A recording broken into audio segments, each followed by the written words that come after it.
defense as well. If you need a VPN, go Nord. NordVPN.com/Kimber to get a 2-year contract with a discount, plus 4 extra months and gifts in some markets. It's completely risk-free with Nord's 30-day money-back guarantee. The link is in the show notes. So put in some dot balls and turn them into maidens via NordVPN.com/Kimber.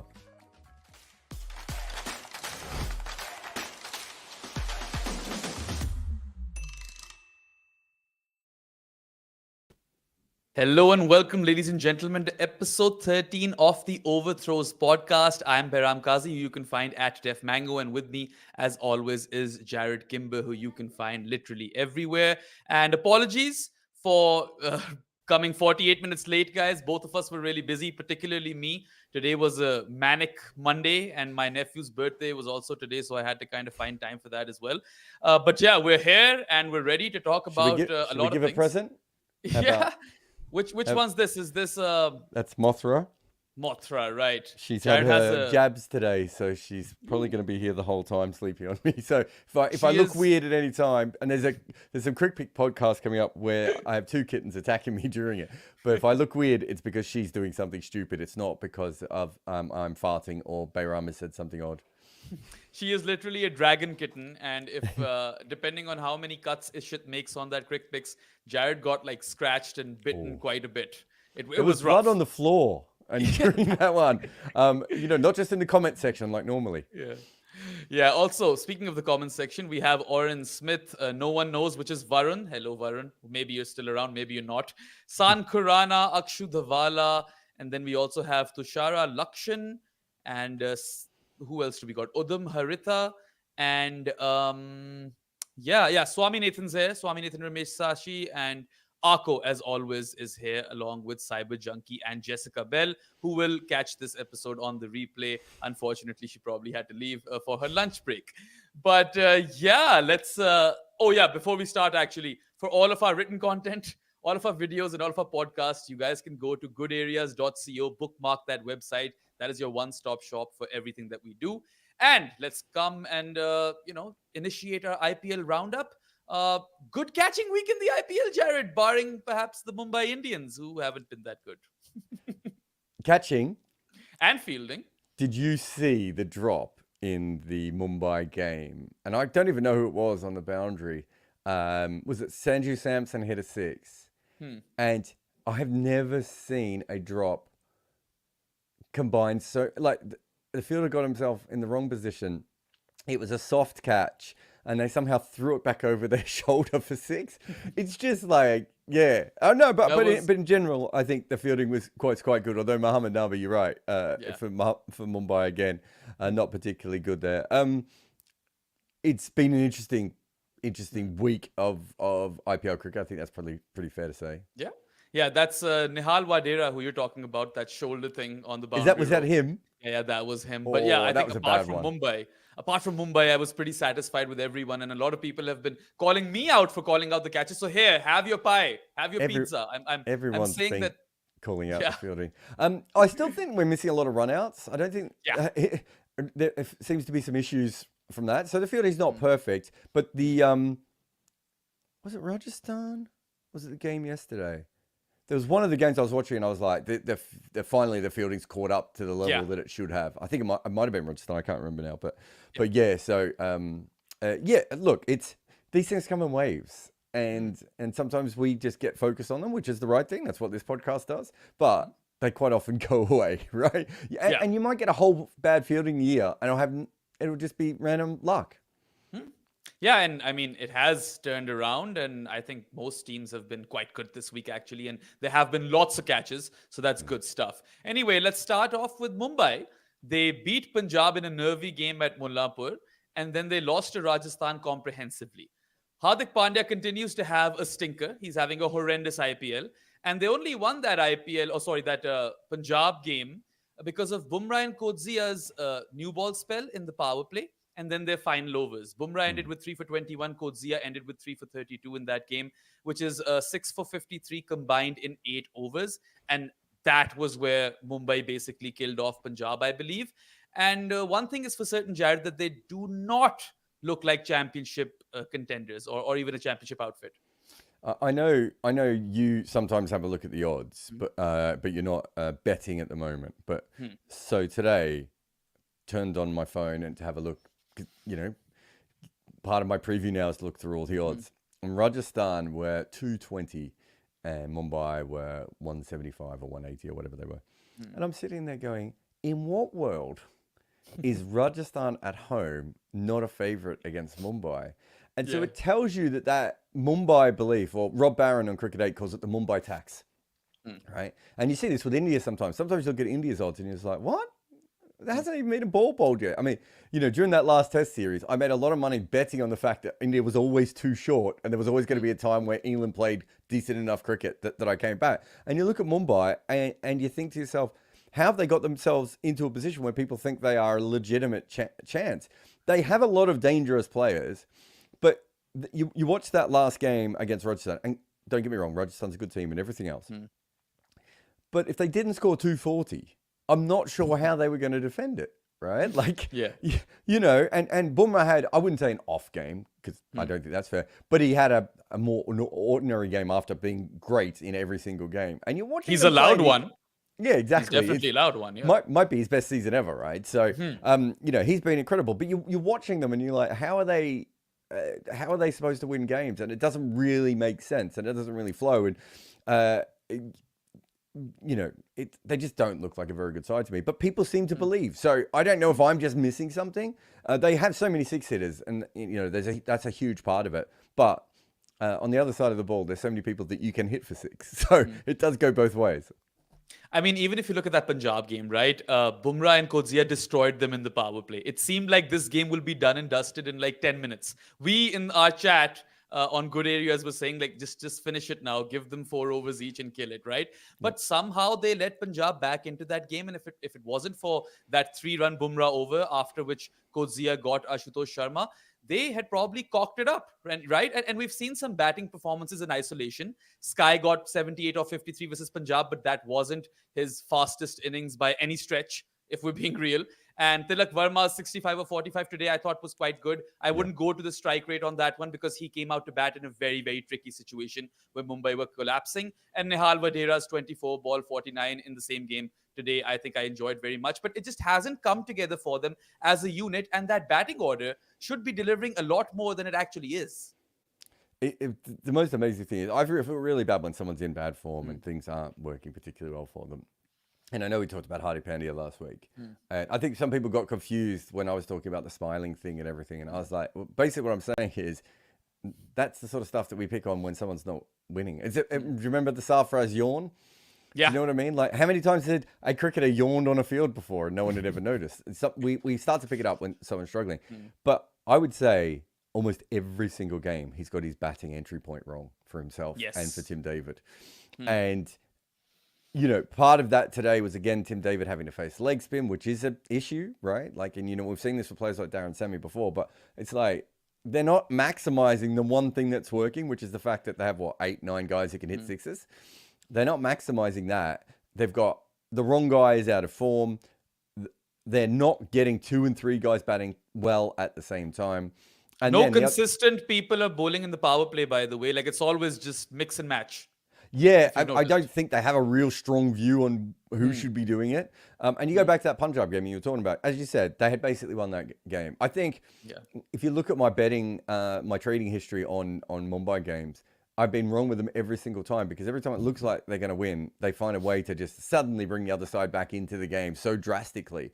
You know, you think of that CSK game where they were leading earlier in the year in that chase, and then, like, you know, they just found so many ways to do that. But they don't look like a very good side. They're now 3 and 5. So essentially, you could have 6 losses, right?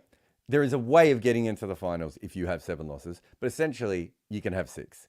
And they're already at 5 losses. So they can safely lose one more game to make the playoffs. So it's probably already over. And they've been whooped by Rajasthan twice, which I know that they won't enjoy.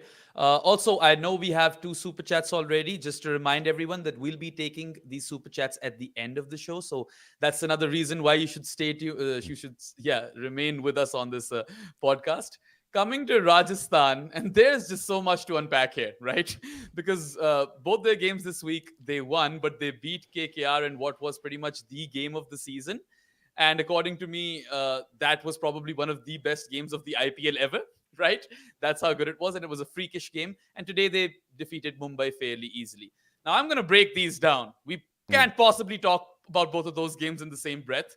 Let's talk about today first. Yashasvi Jaiswal scores his first 50-plus score of the IPL, and then he goes on to convert it into 100. It was a scintillating knock. He even took down Bumrah, which was really, really impressive, and he carried his bat for 104 off 60. And then also Sandeep Sharma comes back into the team after injury. In the power play, takes 2 for 4 in 2 overs, and then ends with 5 for 18, which is mind-blowing because this is not a guy who is, known to be a great power play bowler, or at least doesn't get as many wickets in the power play. And today he was just very, very incisive. 5 for 18 is as good as it gets. So the Royals look in pretty good stead, don't they? Yeah, I think the interesting thing with them is that Buttler and Jaiswal have played 3 innings, but because it's Buttler and Jaiswal, it's used. Rian Parag and Sanju Samson look in form, and they've got Hetmeyer. It's still a bit rough around that. I mean, but it means that there's probably 4 guys who can make them 60 plus. And how many other teams, I wonder, have that in the league? And then you have Hetmeyer as well. And then, as you said, with the bowling, like Sandeep Sharma was like a good power play bowler 5 or 6 years ago, maybe. And then the same thing happened to him that happened to Bhuvi, which is players stopped taking chances against him in the power play, and it's kind of stopped his impact, right? And he's rebuilding himself as a death bowler, and it's fantastic to see what he's been able to do. But if you get him at peak, right? Because at the moment they have this incredible flexibility where Chahal and Bolt essentially are going to do their jobs 85% of the time at the moment. And then they've got, Avesh, Ashwin, Sandeep, and all these other guys who can mix and match. And so, and they've still got Nandre Berger to come back if they want as well. Like, I don't know what his current fitness issues are or whether he's going to come back. But, they have other options available to them. And you look at it and, I worried about their overall depth, but their in-game depth. And this is essentially, when you get to playoff cricket, they're probably going to get 3 games, and or maybe 2 if they're doing really well. But they're going to get, maximum of 3 games and minimum of 2 games if they keep going on the path they've got.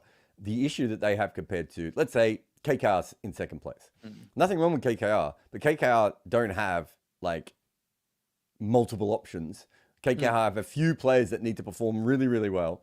And it feels like for Rajasthan, like every game you see someone else step up in a different way. And they've had injuries and they've had issues and they've had form issues, and yet they're 7-1. Like, that's a ridiculous record for this part of the season. Oh, 100%. And I mean, they are out of home games in Jaipur now. They'll have to go to Guwahati, but I don't think that'll bother them too much because they've been pretty much winning everywhere. And just the fact that they've kind of coped with these injuries. Berger's still not back. They're not even missing him is spectacular. But let's talk about Jos Buttler now, which was probably the knock of the IPL. I mean, some people will have different opinions, but for me, that definitely was. He won a game versus Kolkata that Rajasthan had no business winning, carried his bat for 107 runs off 60 deliveries, and basically kind of, spearheaded Rajasthan throughout that knock. I know there were other cameos, right? Rian Parag scored 34 of 14, and it's good to see that he can kind of hit the ball from ball 1 as well, because he was playing catch-up knocks up until this point. Rovman Powell scored 3 sixes versus Narayan. Those were very crucial. He ended up with 26 of 13. And even Jaiswal at the start, 19 of 9. Those were all plus knocks. And when you add Butler's stun to that, you get that miraculous chase, which, if I'm not wrong, was the highest ever chase in an IPL game. And it was just pure drama. It was cinema. We were all talking throughout that game on our group chat, and everyone was losing their shit because what we were watching was literally unbelievable. Like, that was madness. Yeah, it was interesting, watching the group chat and Twitter, and also, watching the betting markets. People couldn't get their head around that. But it just felt to me that if Buttler was there, he was going to work it out. And that we have seen Andre Russell and Chris Gale and some players, as AB de Villiers get to the end and not work it out. But it just felt in that stage that Buttler was going to work it out. And then when he just decided to face all the balls and went for it from that perspective. But and also I think we've seen two really important knocks for Buttler, not just from an IPL standpoint, but from his, I don't want to say his career because that's the wrong way of looking at it, but his form, right? He has been struggling for quite. Can you just? Oh my God! Sorry. The cat's here. Other ones here. Let me just move this away. Yeah, he had been struggling for form, right? And it hadn't been working the way that he wanted it to work. This is the first time in a while it's just looked like Jos Buttler again. And both of those hundreds are probably not like peak Jos Buttler hundreds. He made hundreds in both. No. Yes. Just one Yeah. He made back-to-back hundreds actually. Because he was out with injury, and when he came back as an impact sub, he scored that ton. And it was a phased knock. I love the fact that Jos Buttler has all of these gears, right? Because his 50 came off like 36 balls, his 100 came off 55. So he turned it up when it mattered. And in the end, he hit the winning runs, and he wasn't even fully fit at that point. You could tell that this guy is like kind of sort of limping. So, yeah, I mean, with him and Jaiswal in form now, I feel like Rajasthan is just slowly ticking off all those boxes. Yeah, exactly. And I look, if I don't know if he's in A grade form, which is going to sound ridiculous because of everything you've just said, but I actually think he can still. I know Jos Buttler can go to other levels. I've seen him bat better than this. If he gets anywhere near that other level, he's great. But if he's worked out a way of consistently making runs, he just terrifies teams, right? And he causes issues, and because. You look at that KKR knock and you think, we're on top of him, we're on top of him, we're on top of him, we've lost the game. And that's the issue with someone like him, and that's what they do. That's what Shreyas Iyer's reaction was in the post-match interview. You just could tell that he cannot realize what has just happened. And by the way, on my other podcast in Pro Sports, I called it. Those of you who watch it in the comments, I said that this is not going to be Butler's only ton when he scored the first one. So I got that one right. And also, before we move on, just a quick shout out to Yuzvendra Chahal, first ever cricketer to take 200 IPL wickets. It is a fantastic achievement. So that is also worthy of mention. You love some Chahal, don't you? I do. Even though I feel like he hasn't been as great as he has been in previous seasons because his economy hasn't been great, but he's been taking wickets, right? Him and Bumrah tied for purple cap, is it? Something like that? I think you're right. Yeah, I think that's more or less without them. I mean, I wouldn't assume Bumrah will be there by the end of the year. So I think Chahal's a really good chance. He took the softest wicket ever today, and I honestly thought he'd come on at the end and rip through them, and everyone else took the wickets. So that's a bonus if he's not having to do that. Yeah, Sandeep said, hold my beer, Yuzi. Yeah. I'll do the job today. Anyway, next team is Punjab. Let's talk about them. Lost 2 tight games this week. Yet again, that has been their story of the IPL this season. And their best batters have been the young Ashutosh Sharma, who scored a 23-ball half-century versus Mumbai. Lap swept Jasprit Bumrah for 6, by the way. Crazy. And then fell for a 28-ball 61. And then also the real fake Shashank Singh. He got 41 of 25 in that game. It's just been those two guys in the batting. They have been bailing them out, unsuccessfully bailing them out because they only won one game, right? The rest, they kind of took them close and they lost. But it continues to be a whack house team, as we coined it earlier, right, of this IPL, because they are just so funny how they come so close every time and they consistently keep losing those games. But I mean, those two guys, particularly Ashutosh, are mad impressive. Like, that young boy can hit. Yeah, it was interesting watching him come in early for the other game when they were struggling and have to bat a little bit differently. And, that can only help him in his development at this level. But yeah, they've both batted absolutely incredibly. But I mean, at the moment, they're using Sam Curran as their anchor, right? Like, it's bizarre because I think they had like 5 coin flip games out of 8, or maybe it's 4 coin flip games out of 8. And so they could be 4-4, right? Yeah. And yet you look at them and you're like, they should not be 4-4, but they may be also better than 2-6. It's a weird record when you look at them all together. I think they could be, Jared, they could be 6-2 if we're being honest. Like, there were games. They could not be 6-2. I refuse to believe that they could be 6-2. They literally take every game to the last ball. That's kind of what I'm saying. So yes, you're right. Yeah, you look at their bowling and it's still wrong, and they've assembled it wrong. But there's talent in their bowling, and they actually used Harpreet the other day. Although I think he might have even bowled his fourth over. And so there are some good signs, throughout that. But the batting is like, it's incredible watching the betting markets when they're batting, because if they lose a single wicket, the betting markets just like they're going to get bowled out for 12. Like, there's just no confidence in them at all. And Punjab Twitter is, from what I can tell, in a similar mood as well. And you look at it and it's like, it doesn't even look like a top tier batting lineup. Like, as in, you look at the names and you're like, well, what's the best case scenario that this batting lineup is going to make? And it's funny because they're supposed to be the whack house team and they're supposed to be slogging everything everywhere. But they're not really doing that, because Sam Curran is playing an anchor role, and if Shikhar Dhawan comes back, he will play the anchor role as well, right? So I fundamentally don't understand what their plan is, and they're already looking at next season, and I'd be interested to see. I mean, their owner must love Sam Curran. And they use him in every single role they can find for him. So, he's the captain as well in Shikhar Dhawan's absence, right? So they do adore him. That's what I mean. I was commentating with Dan Norcross, so I'm doing a watch along with Dan Norcross on Cricket 8, and I was asking him about Sam Curran because he's a Surrey fan, and both of us have watched Sam Curran for a lot. And he said something, and the minute he said it, I really understood it. He said that Sam Curran is a sort of player who's very smart and very talented, and he can do lots of things. And so what coaches usually do is they get him to do all those random things, right? But he doesn't actually do very many of those things at an elite level. And so what you get is slightly less performance than you would get from a specialist in every different spot. And you think of Sam Curran in a better team like Chennai, that's actually fine, right? If you've got another good death bowler and Sam Curran's your second best death bowler, you're like, great, done. We're out of here. Right, you've got a bunch of spinners, and you need one seamer to swing the ball early on. Sam Curran has got you. You need him to occasionally go up and pinch hit. He can do that. You need him to occasionally go up and anchor. He can do that, or he can stay down the order and hit. But what is his main skill? And when you have a weaker side, it's like those all-rounders you see in associate level. There's nothing wrong with this player. He's a fantastic player, but he makes no impact for this team because of that. It's a fascinating lineup that they have. Yeah, I mean, he has no set number, right? We've seen him at 4, we've seen him lower than 4, we've seen him open now, maybe even first drop at some point. So I don't know.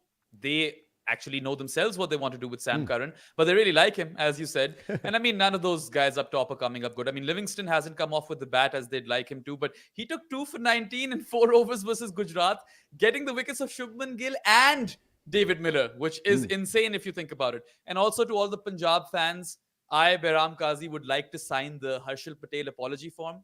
A lot of you guys have been asking me for it. He bowled really well the other day. Yeah, this was a great week for him. 3 for 31 in 4 overs versus Mumbai, and 3 for 15 in 3 overs versus Gujarat. I actually think they held him back too late against Gujarat as well, because I don't think they had as much confidence in him. And then suddenly he bowled absolutely beautiful. The thing with Harshal Patel is, as I've said before, the way that he bowls, I think he will have peaks and troughs. And he might get a whole season of peaks, and he might get a whole season of troughs. But you just have to be aware that that's what it is, right? And unfortunately, if your team's not great, that doesn't work as well. But now he's coming into form, and that whole bowling lineup looks a little bit better because of that, right? And as we said before, actually using their spinner for more than 2 or 3 overs. Yeah, they didn't use him for 4 overs versus Mumbai. He bowled 3 for 21, and then he bowled his full quota in the next game. But yes, all of you Harshal Patel fans, send me that apology form and I will sign it, because he was actually terrific this week. But what Punjab really need is for 2 of their seamers to come good in the same game, because they have isolated performances. None of those guys play well together. And if that happens, maybe they will win one of these close games, right? So I suppose that remains to be seen. Let's go to Gujarat next. All right. They have had a very interesting week. They were rolled over for 89 versus Delhi. And then they beat Punjab in a tricky chase, which should never have been a tricky chase. Like, their lineup is flooded with these anchor type batters, and they play so slow. Like, it is basically paying homage to, I don't know, T20 cricket from 2008, right? And, given the way they play, I feel like, or their batters play, they should probably rebrand their name to the Gujarat Turtles. I'm sorry if I'm offending anyone, but that's my honest feeling. And if it hadn't been for Are you apologizing to turtles? Yeah. Turtles live a long age, right? They Like will they live remember. over 100 years. So if a turtle's pissed at me, I don't want that. But if it hadn't been for Tevatia's unbeaten 36 ball 18 at the end, right? They would have lost that game. And I think that's a pretty big issue, isn't it? You're right. But I mean, the deeper issue is, why did they ever need someone to come in and smash the ball at the end in a game that they were massively in front of? And I'll take it a step further. Why were they not playing for net run rate? They have a terrible net run rate. They're -1. So they're 4-4, right? So let's say they win 6-2 from here. Is that right? Is my maths right there? No. Yeah. 4-2. They're 4-4, yeah. So they win, yeah. Yeah, 4-2 from here. I mean, yeah. So they've got 6 games left, right?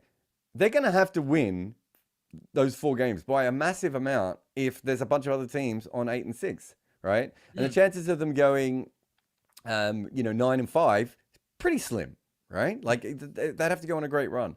And the thing that I thought was interesting is watching them celebrate it.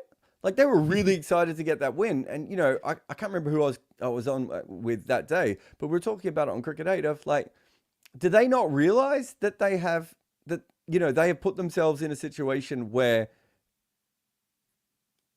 that win doesn't mean as much as it should mean, right?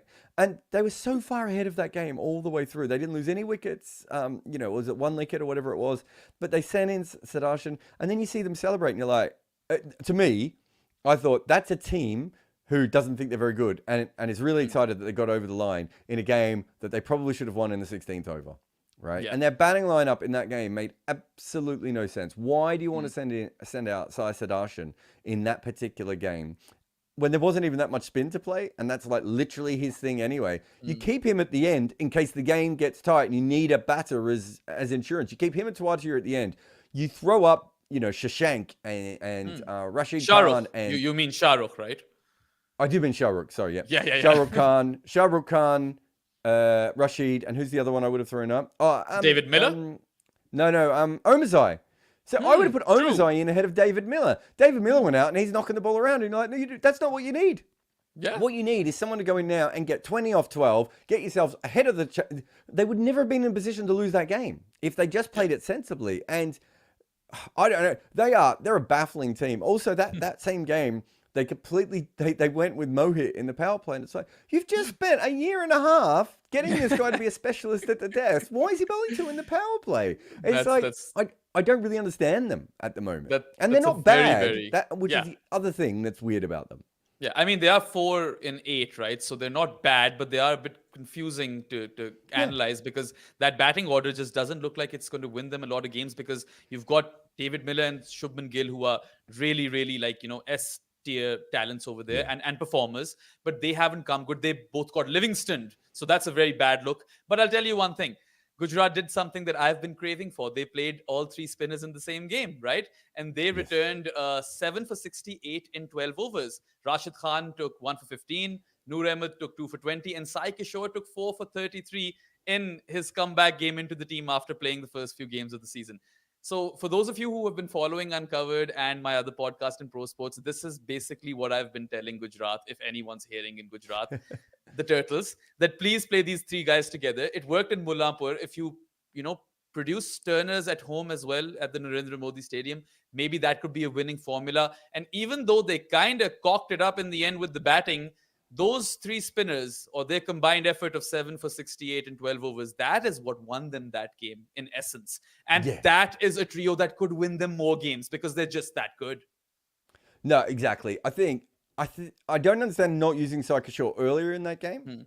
That would be my only interesting point. And I actually think he's better bowling early on, but he bowled sensationally at the end. So it wasn't a problem in that game. And Liam Livingstone bowled well in that game. So we know that it was good for spinners, although if you've got 9 wickets in hand, you're facing Liam Livingstone, you're not hitting him for 6. I don't know what we're doing here. But so I like that. I'm with you. Sai Kishore, I mean, look at him. You got Mohit. You got Omazai. And who's the other seamer that they...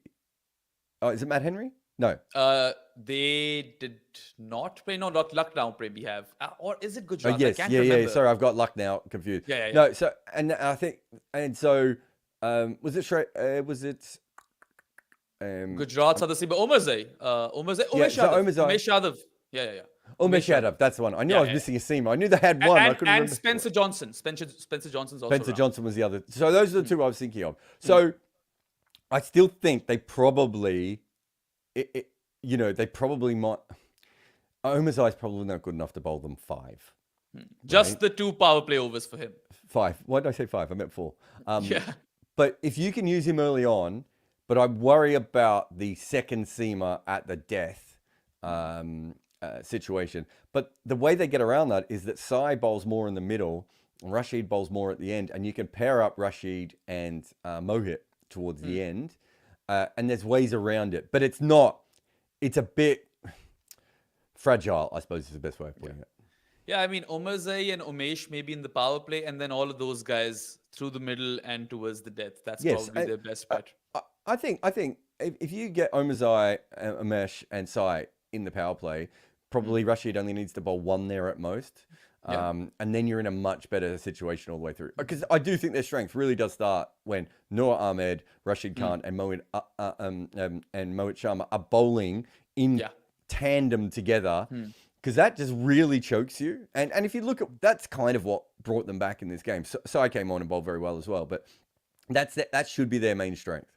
Yeah. Varun in the comments has said Sandeep Warrior is also around, and he hasn't been that good either, as he saw. I mean, Sandeep Warrior, incredible name. One over for 21 runs the other day, wasn't it? And they didn't bring him back on. So, I mean, he was not the person I was thinking of. Basically. All right, before the break, let's quickly cover RCB as well. Bottom of the table, but nearly chased down 223 runs at the Eden Gardens. They ended up losing by a solitary run. And KKR won that game.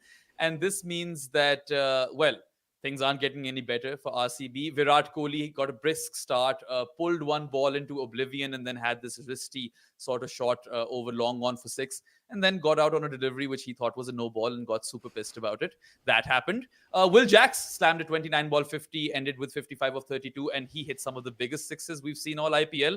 Like, those were humongous. And then an even better knock by Rajat Patidar. He scored a 21 ball 50, so bested Will Jacks by 8 deliveries, and ended up with 52 of 23. And his mows over mid-wicket are something which are, a sight to behold.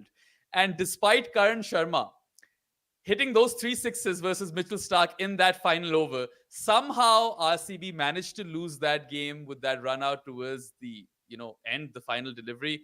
And I mean, it's been a tournament to forget for them, Jared. The bowling has been an absolute shambles. Well, also, the issue with that game is, okay, the bowling was an absolute shambles, so you're right. So that lived up to it. But the issue with that game is, you watch them bat like that. And remember, they had Maxwell at one stage as well. And you do think to yourself, is this not how you should be batting? And it's not really how they bat, right? And it should be a more... It's funny, looking at them and Mumbai, there's not... I know Bumrah is obviously a different level. But there's not that much difference between the two sides. And yet people still kind of believe in Mumbai, as we were talking about before. Whereas Rajasthan, that was it. RCB. Sorry, RCB. One thing I was going to say about them is, I did think that was a game where they were very motivated. Right? And, they always say in American sports, you bet the motivation. So I figured that they would go down swinging in that particular game. And sometimes that gives you a freedom.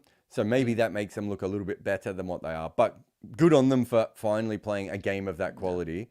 But unfortunately, they're not that good. And they did allow extra runs. And I mean, I'm sure we'll get to Mitchell Starc later. But if Khan Sharma had managed to win the game, with all the players in RCB and Khan Sharma came in, that first 6 he hit, I still don't know how he got the power and the elevation on that shot. It really was one of the more ridiculous shots I've ever seen a tail-ender play. All those 3 sixes were kind of similar in a way, right? They all looked a little streaky, but they were timed well enough to go all the way. Some of them were flat. Almost wood chopper. It was almost, like almost slicing them. And even Mitch Starc couldn't believe what was happening, and he should probably go and thank Phil Salt, right, for saving the blemishes. Because if that game went to the super over, the momentum was with RCB, and I mean that's a tough one to swallow for RCB fans because it could have been their second win of the tournament, but they're still 1-8 now, which is quite bad. And It's yeah, over. I It's mean, not quite yeah, bad. It's over.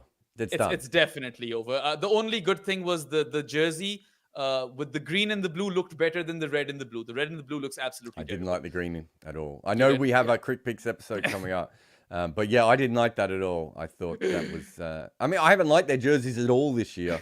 So it's Yeah. as far as I'm concerned, they're about 1-9. Yeah. I didn't love that jersey, but I thought it was better than the red one. Anyway, on that note, we shall take a break. We're done with 5 IPL teams. We'll be back with 5 more. You with Behram and Jared on Uncovered. And stay tuned. We'll be back after this short ad. This is brought to you by Cricket 8. They are a new player in the game trying to educate fans on what is really happening in cricket. We have a partnership with them where we host live watch-alongs, do podcasts, and write articles. If you want to know what is really happening with our game, visit cricket8.com. If you make any content, Minvo Pro is the tool for you. Take your long format content and cut it and slice it for social media. This AI-inspired weapon will turn your one piece of work into so many clips. Try Minvo.pro now. Welcome back to Uncovered. You are with Behram and Jared. And since we were talking about that Kolkata versus RCB game, let's come to the Knight Riders now. They can be our next team. And they have had a high-octane week, to say the least. They lost what I have dubbed the game of the season to Rajasthan. And then they beat RCB by a solitary run. So that's as intense as it gets. Before we talk about anything, Sunil Narayan scores his first ever T20 ton at nearly 36 years of age, right? He's not even got like a full strength shoulder at this point. He always gets out the same way, at long off. And he struck 100 of 49 deliveries, which was utter madness. He departed for 109 off 56. And then after that, he also got 2 for 30. Despite all of these things, and by the way, that was a very chancy knock. I don't know how he got to 100 in the first place. But 2 for 30, 109 off 56, and yet he ended up on the losing side. Jared, none of those things happen often.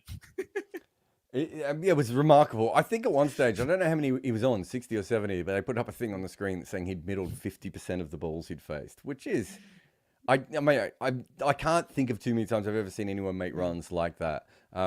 His batting, and I know there's a super chat about it in a bit, so we'll bring that up as well when we get to that. But his batting has been absolutely captivating. Yeah. So the two fan groups that have been the most upset with me so far being KKR and Sunrisers. And I think the KKR fans thought that they were a legitimate title contender. You watch the last 2 games that they've played, and you've got to be a little bit more confused on how you feel about them. And I think that's how I had been feeling all the way through the season. And you know, they should have beaten Rajasthan, right? They should have won that game. And then they probably could have lost the RCB from a position that they shouldn't have lost in. So they're a really, really interesting side. And it's great that Sunil Narayan is having this epic season. But it's also a little bit concerning that they've needed that because it, especially with the bat, probably won't last, right? I mean, it'd be great if it would because I love watching him swing, but chances are it won't last. And so you have to think to yourself, how sustainable is this? Having said that, you know, they're not, you know, they're currently in hold of the second position. And they're in a really good spot to get the second chance, and anything can happen then. So, you know, Sunil Narayan might make runs in the 3 playoff games if he has to play in all 3 of them. But yeah, I think they've won 1, lost 1, won 1, lost 1, won 1 in their last 5, and that's kind of how they feel at the moment, a little bit. Yeah, and I mean, they, I think, are the opposite of the Gujarat Titans batting order, right? They're not going to succumb for 89, and they're not going to leave that game till the end like Gujarat did. So I quite enjoy it, and I think that was one of the best all-round efforts we've ever seen from Sunil Narayan. Like, those 2 wickets he also took and gave 30 runs away. One of the greatest all-time efforts in a loss, is what you mean. Yes, in a loss. Maybe the best IPL effort in a loss all-round. And yeah, I mean, I hope to see him, bat like this more often because it's fun to watch. And Phil Salt was also fun to watch in the next game. He scored 48 of 14, nearly broke Fraser McGurk's record of fastest IPL 50, which is breaking like every other day. Someone breaks that record anyway. But he took Lockie Ferguson apart, took him to the cleaners for 28 runs in an over, and he was also responsible for that run out at the end. So he delivered a match-winning performance. And in that same game, Shreyas Iyer, Kolkata's struggling captain, he hit 50 of 36, which was his first half century of the tournament. And he was hitting the ball down the ground like his usual self. So I was like, okay, now Shreyas Iyer looks more like Shreyas Iyer, right? And yeah, add to that Ramandeep's cameo, that 24 unbeaten score of 9 runs. I think that was amazing. I think that was ultimately what the difference was between both teams, because Kolkata had kind of stuttered in between. And then Ramandeep came and played those cheeky fours behind the wicket towards third man, and then also slammed some monster sixes down the ground. I like that guy. I think he hits really well. And I feel like they've got so many of these players that can just come and have a good day and bail them out. And all of them have performed in patches, right? So that's great news for Kolkata, actually. It's a really long sentence there where you didn't mention Mitchell Starc. Well, I mean, we're going to come to Mitchell Starc because their bowling is still an issue. It's a big issue. Yeah, there's some good signs with their form, as you said. I don't mind their batting lineup. I think the Sunil Narayana shouldn't be consistent, but hey, he's been consistent at the moment. So you take if you knew he was going to make this many runs at the start of the year, you'd certainly take them. Who knows what we'll see from here on in? There are parts of their, I think Varun Chakravarti has found some good form at a right time as well. Andre Russell's bowled some good spells. He'll get tanked later in the tournament as well. Like, it'll go both ways for him. That's a normal thing for him. But he's done quite well. But, I mean, the ginormous expensive elephant in the room is Mitchell Starc. They didn't even feel comfortable giving him 4 overs, and they didn't let him bowl the 19th over, which is literally what he is in the side to bowl. And you start to look at this and go, like look at Pat Cummins. Pat Cummins has found a way, and to be fair to Pat Cummins, I've been saying for years, if you use him in this role, he's quite good. It's just the other roles he struggles a little bit more from. But Mitchell Starc is literally bowling in the role that he's always done, and he looks horrendous.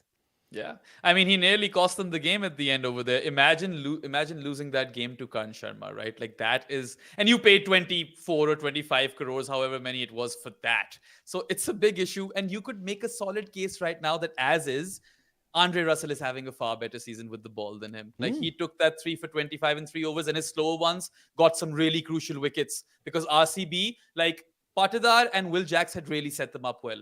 And he was the one who kind of broke through. So Russell has delivered 1, 2, 3. I can't remember how many, but he's had these, on and off performances with the ball. And Mitchell Starc has, from what I can remember, had 1 good performance with the ball.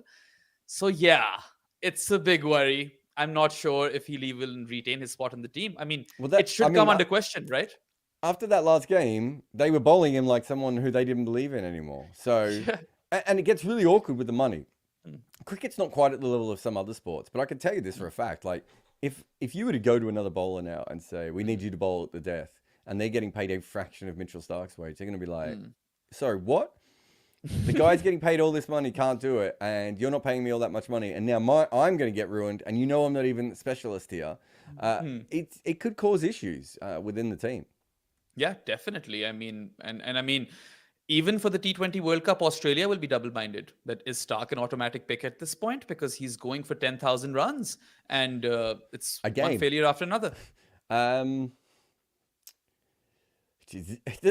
they dropped him during the last T20 World Cup, didn't they? And they stuffed around with him. But they were kind of right to do that as well. The problem is if you don't play him and they lose, that becomes the thing. But also, unless Behrendorff's fit or Spencer Johnson, they just decide to go with him. They don't really maybe have someone that's a natural to take over that position. Yeah. If Spencer Johnson had been great this IPL, there would be no argument. But he hasn't been great, right? He's been good at times, but I don't think he's been fantastic all the way through. So at the moment, I would say it's probably still Mitchell Starc's position, but they're going to have a backup for him in that World Cup squad, or they're going to have or not a backup, but a secondary plan, I suppose, is the best way to look at it. They're going to have to. Yeah, fair enough. Also, Nishant Jha, you're saying in the comments that the fastest 50 in the IPL belongs to Jaiswal. I was talking about this season. Every day we have a new record, so you don't have to send 10,000 comments because that's not what I said. Anyway, let's move on. Who should we go to next? Let's go to CSK. Right, this is a team that I believe has underperformed a bit. Right, they lost to Lucknow away this week. They've dropped to 4th in the table. And, Jadeja scored an anchoring unbeaten 57 of 40, which was overshadowed by Dhoni's unbeaten 28 of 9, who, by the way, Jared, has still not been dismissed in this year's IPL. So, I mean, if someone needs to convince Dhoni to come out of retirement and keep wicket for India, I think that won't be the worst of ideas. And then Pathirana was the only good bowler for them this week. He took 1 for 29 in 4 overs, but then he dropped a crucial catch as well, which could have changed things. So, yes, I mean, we both rate this team highly, and they just haven't delivered like one would expect them to. No, I slipped them down my power list, and it's because it's about the 3rd game in a row where I've looked at their batting, and it just hasn't felt like I have confidence in it. Like, I just don't feel like it's an automatic. If you look at Rajasthan, you're like, yeah, they should make runs consistently, and KKR and Sunrisers, should all make runs consistently, and then you've got Lucknow and Gujarat are a little bit different kinds of teams. But the other top teams who are in the playoff positions kind of look like they can make runs. And I just don't quite feel that with Chennai at the moment. And, some of those games, you, especially when you're trading them, right? And I'm trading like £5, but, but when I'm trading them, I'm like looking at it going, Chennai's in a good position here and their odds are quite short, but I don't feel that comfortable. And that wasn't how I felt early in the season. Now, the big difference is probably Rachin Ravindra, and also the fact that Daryl Mitchell didn't really work either. So they went out, they got the 2 guys, and neither of them have come off. And obviously they're not going to have Devon Conway now.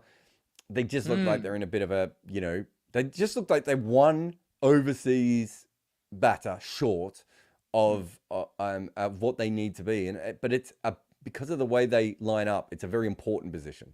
Yeah. Over here in the comments, Varun has said that Dhoni has a true strike rate of 52 this season. So that's something to add to that as well. Half a run better per ball than what we would expect. That's handy. Yeah, and Shivam Dubey had a bad game as well. So he's been consistently good for Chennai. And when he didn't work, we saw what happened. But I'll tell you one thing. Yes, Mitchell has failed, and Rachin, after some, brisk starts up front in the first few games, he has failed as well. Moeen Ali should get more games. His 3 sixes in a row versus Bishnoi are what basically turned the tide for CSK in that batting innings, right? That's what shifted the momentum. And I feel like Moeen, provides some off spin as well. He is the guy to go to now for the remainder of the season. Yeah, I think the issue there is that sorts out the Mitchell problem. But Moeen is another guy who's not going to make that many runs. It's another guy who can make you 20 off 12. And what they seem to be missing is the guy who can make, 40 off 28 at the moment. And, that sort of player would, be really, really handy for them. And so, Moeen makes more sense than Daryl Mitchell, and Daryl Mitchell didn't quite work. But maybe Daryl Mitchell has to come back and he has to try the opening position, right? Like, if Ravindra isn't going to be able to do it, they've got time, but they're 4-3 now. They're not 5-2, where they probably should be looking at this squad. Yeah. And another team that's 4-3 is Lucknow, who they lost to. And now they have Lucknow again tomorrow, this time at home. So that'll be a very spicy fixture. And I think the obvious team to go to is Lucknow now. That was a big win for them, right? Yeah, now. Their luck is now. But they're not out of luck just yet. But they are 5th in the table now. And they're tied with Chennai, for points. So just the run rate is kind of holding them back. And, it was, I wouldn't say a straightforward chase. It still required some work, right? 170, 180 odd. I can't remember what the score was, but it was somewhere around that mark. Quinton de Kock scored an anchoring half century, and KL Rahul finally came through. He was very, very brisk in the power play, played with a very high strike rate then. kind of slowed down towards the end. I think his 50 was off 30 or 31 deliveries, and he ended up with 82 or 53. And that was also because Pooran came in at that point, and he just let Pooran do the hitting, right? So he purposely took a back seat. But him coming into form is a great sign for Lucknow because he's their skipper. He's also their best Indian batter. And his back foot play, particularly on the offside, was quite attractive to watch, right? Like he got a bit lucky at times, but that was basically where he was scoring all of those runs. And Mike Yadav is still injured. So once he comes back, if he comes back, fingers crossed, hope he does, they will become a better outfit. They could sneak into the playoffs. It's still very much on for them. Yeah, I mean,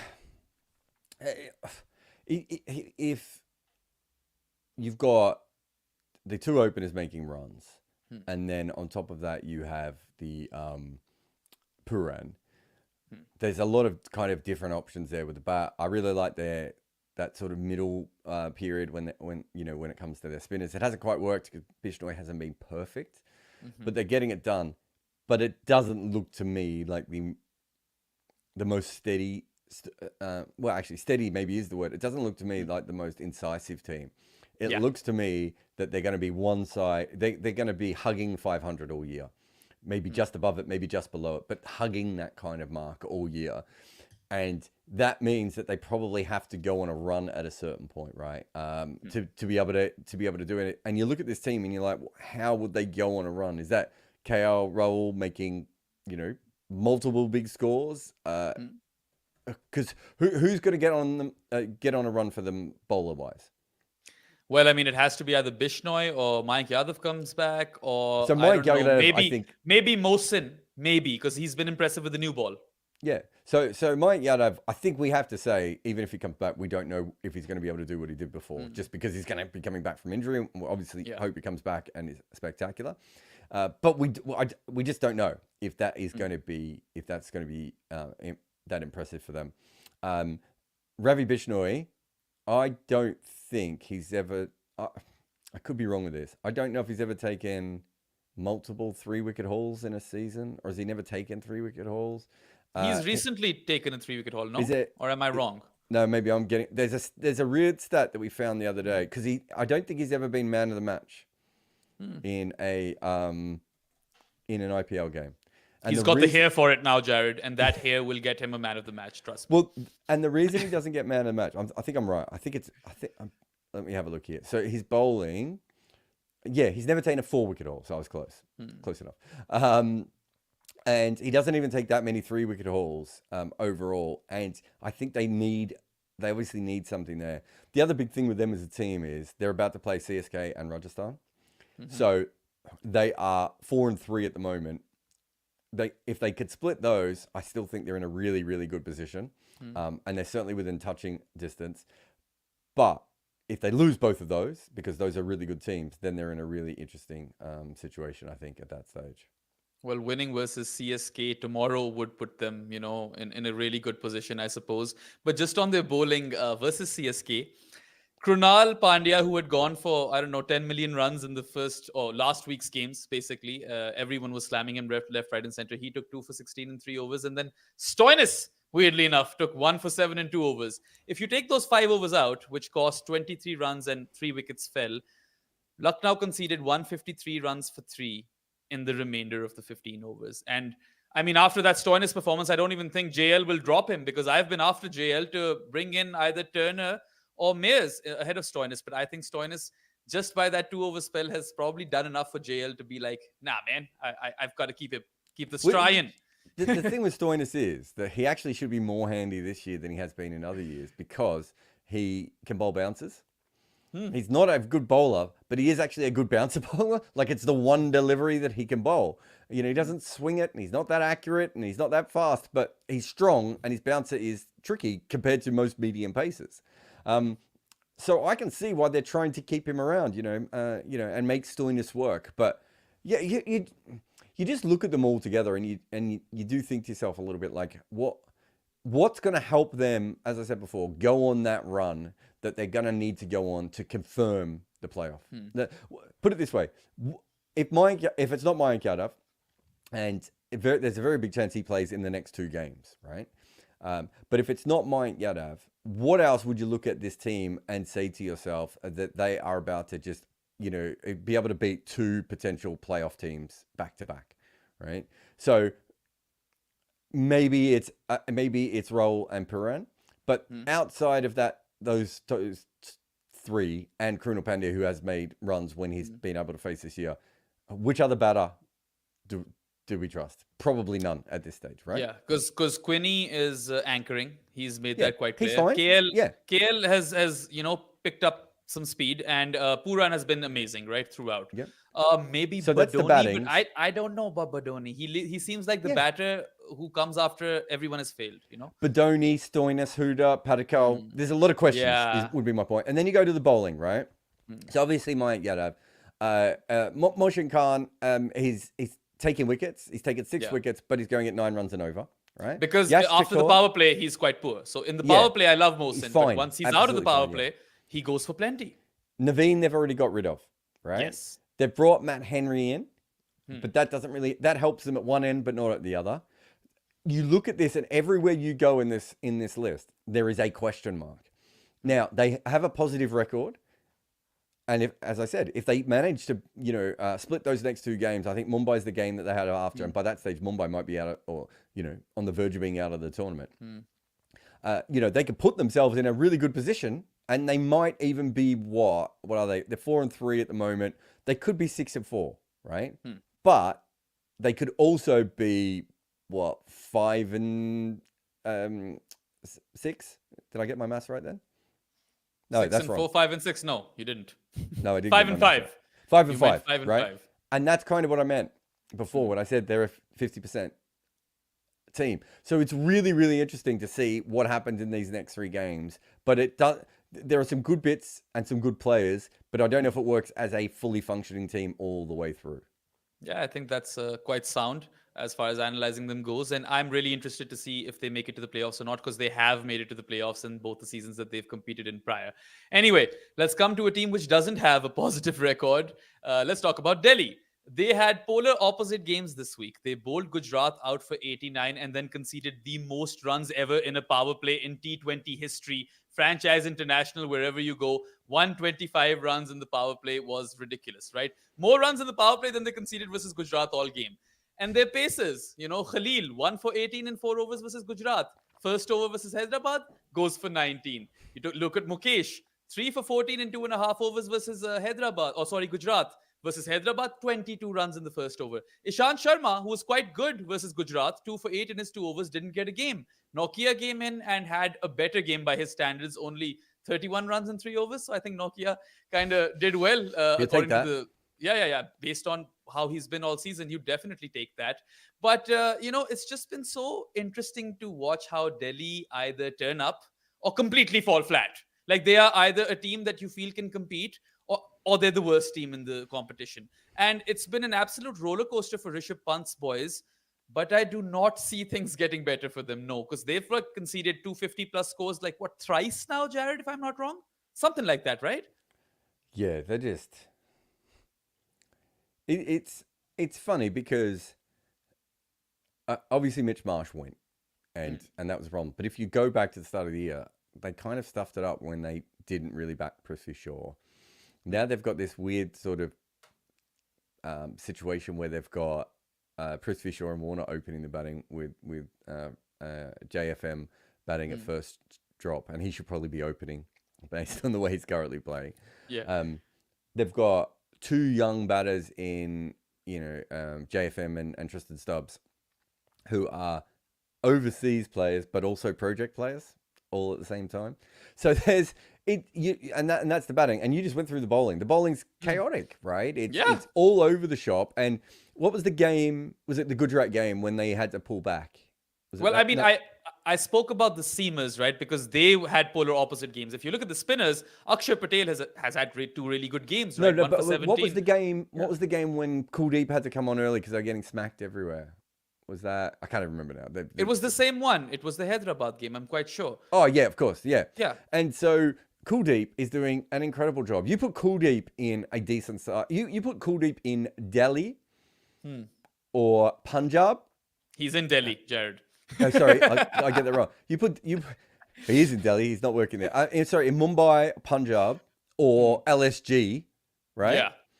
Though he's so good at the moment. You're like, he can put out fires. He can take wickets. Actually, Patel's bowling brilliantly as well. Yeah. But the ability to do the things that he's doing at the moment, for another team that's on a similar level to them would be great. But the reason they're 3 and 5, and I know one of their wins was actually when he was out of the side, but the reason that they look competitive is because he's pulling them up to that level. They really are probably playing at the level of RCB with Kuldeep. Basically. And without Kuldeep, if that makes sense. Both of those guys need to be praised a lot. Akshay has silently had a great IPL, right? This week, he took 1 for 17 versus Gujarat and then 1 for 29 versus the Sunrisers in a game in which Delhi conceded 262 runs, right? Kuldeep went none for 18 versus Gujarat. And whilst he did concede 55 runs versus Hyderabad, he took 4 wickets and he took 4 big wickets. Had he not taken those, they would have scored 300. It was on. Very much so. But I suppose we've got to talk about Jake Fraser-McGurk, right? Because we have been mentioning him a lot on this podcast and we don't really know whether he's ready or not, but that was definitely a statement. Like, he broke the record for fastest 50 of the season, Nishant, and he scored it off 15 deliveries and he smashed Washington Sundar for 30 runs in an over. Ended with 65 of 18. And one key element in that knock was that area or that zone, you could say, covers and long off. He went aerial in that area like almost every single time and it came off. In the end, it didn't. That's how he got out. But based on what we've seen now over the last couple of games from Fraser-McGurk, he's got to be on George Bailey's radar. It's almost automatic at this point. Yeah, but as we talked about before, where do you fit him in to that? So are you dropping Head, Marshall, Warner? I'm going Warner, Head, McGurk, top 3. Mitch Marsh probably has to fit in somewhere else. So you're getting Marsh to face the spinners in the middle? Maybe at the death. Do you see? But you know what I mean? Like, and he's the captain, so maybe that doesn't happen. I mean, he won them a World Cup by batting at number 3 as well. So yes, I just think it's more about the team with McGurk than anything else.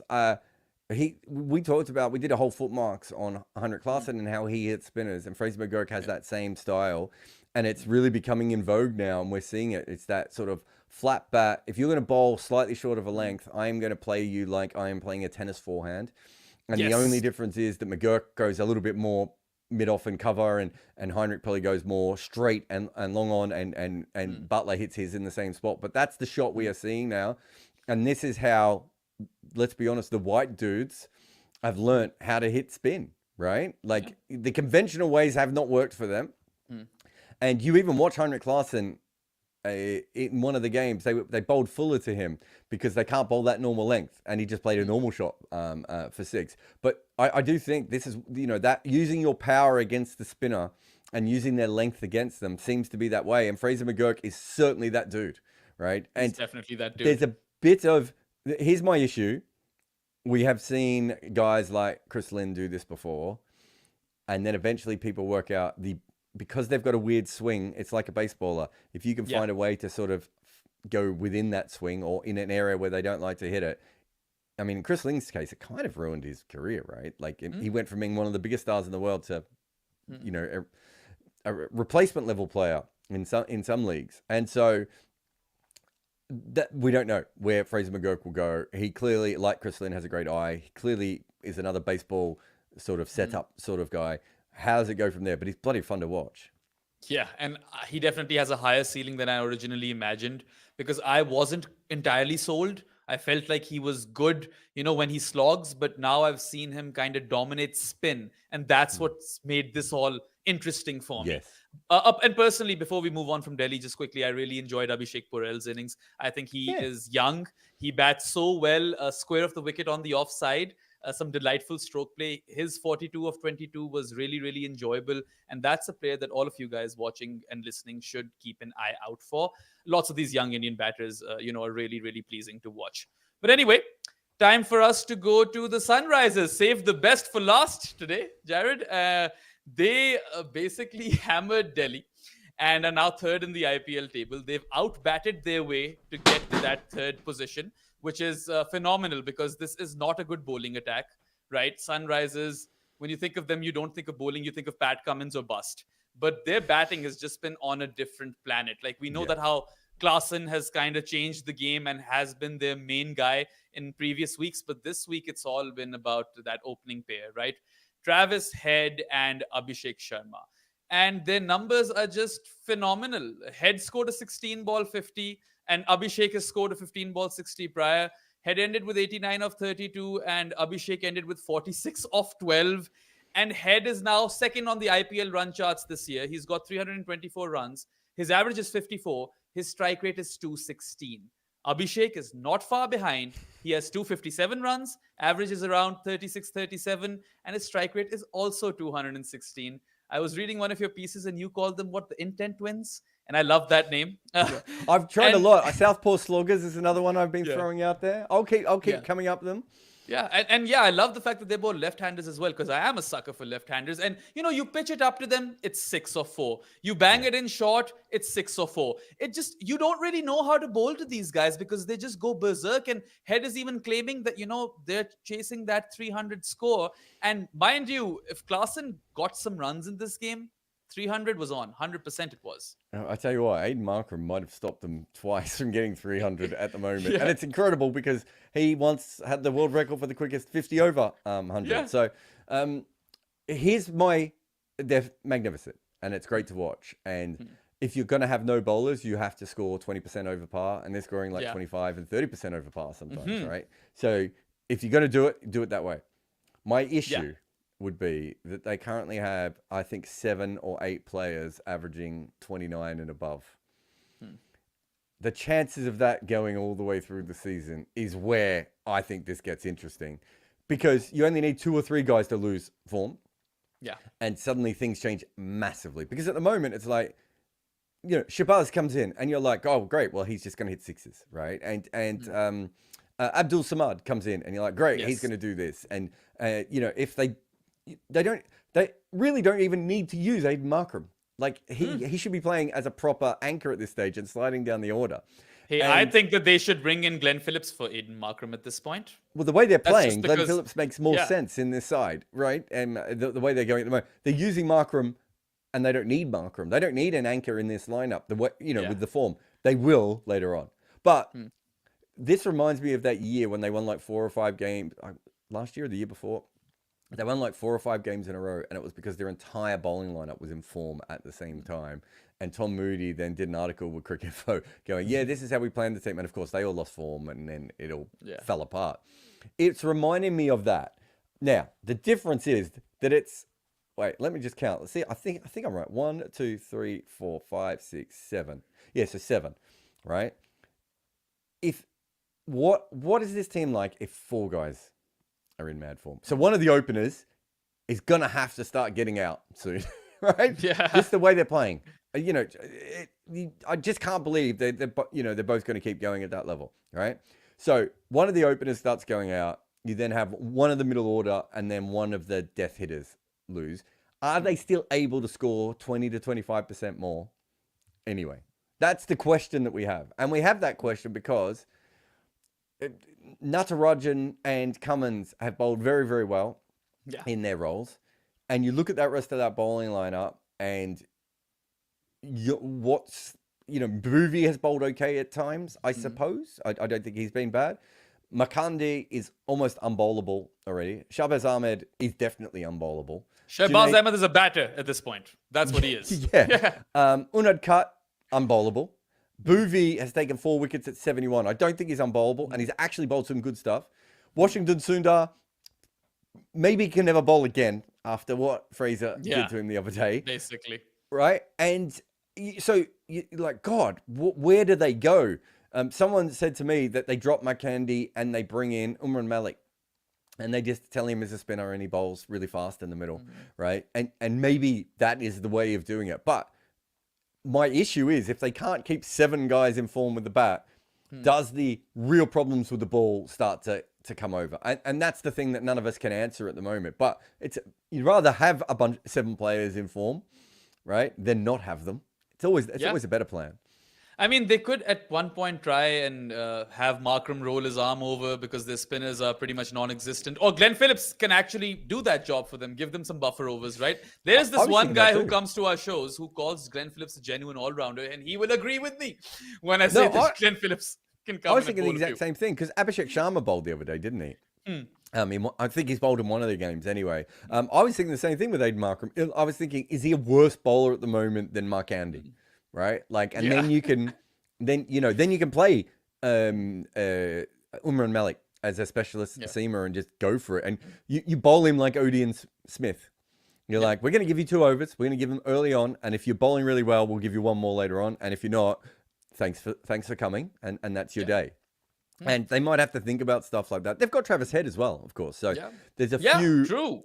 They do have part-time options available to them. And I think if it was me, that's where I would be thinking a little bit at the moment of, is there just a way of matching Head, Markram, and Umran Malik as that other bowler rather than everything else? Now, the issue then is, will you be able to go all the way through this tournament as the pitches may get slower without a spinner? I don't know. It's a very good question that I just asked myself, but I don't know what the answer to that is. But they're fascinating. I mean, I can't think of a team. Bazball and England from 2015 to 2019, and maybe the West Indies T20. There aren't many sides where you're just like, I have to watch this. And when I don't know how you feel when Markram comes in, I am angry, right? Because he's gonna slow down. That clear. You make that clear every single time he comes out to bat. But that's true. And I mean, if they bring in Glenn Phillips, maybe they can fix that. But in that game, on that sort of deck, even when Pat Cummins didn't have a good game, right? Natarajan got 4 for 19. Yeah. So him coming into form is huge. And on that surface in particular, if you're taking 4 wickets and just giving away 19 runs, that gives the bowling a boost. And then Shahbaz Ahmed, even if he can't bowl, he scored his first 50 ever in the IPL game. 59 of 29, unbeaten, and anything pitched up, he was smashing it off his legs. Really, really good. Maybe people should bowl him, shorter length deliveries or the bumper more often. I feel like that could get him. But just tell me quickly, are they going to get 300 or not? Wait a minute. So who do they have to play? Because they have to keep this form up, right? Or the 2 openers have to get like almost all of the runs. So they are playing RCB next. So they could, right? that game is in Hyderabad. Ooh, spicy. That's because the 2 games after that are CSK and RR, right? So if you don't get it this game, and they're not going to get. They shouldn't get 300 against those other 2 teams, right? RCB, especially. I mean, what does RCB do? Do they experiment? Do they try new players? Do they go with something different? There's a very big chance of that. So I think they probably don't get 300 this season, but they could sneak 1 maybe. But I think it's probably more likely they don't get there. But hey, that's only because I think they've already missed their best opportunities to do it, not because I don't think they can do it. Hey, Travis Head is manifesting it, so say that at your own peril, right? He It might would very manifest well a happen. 400. The way he's batting, they could make 400.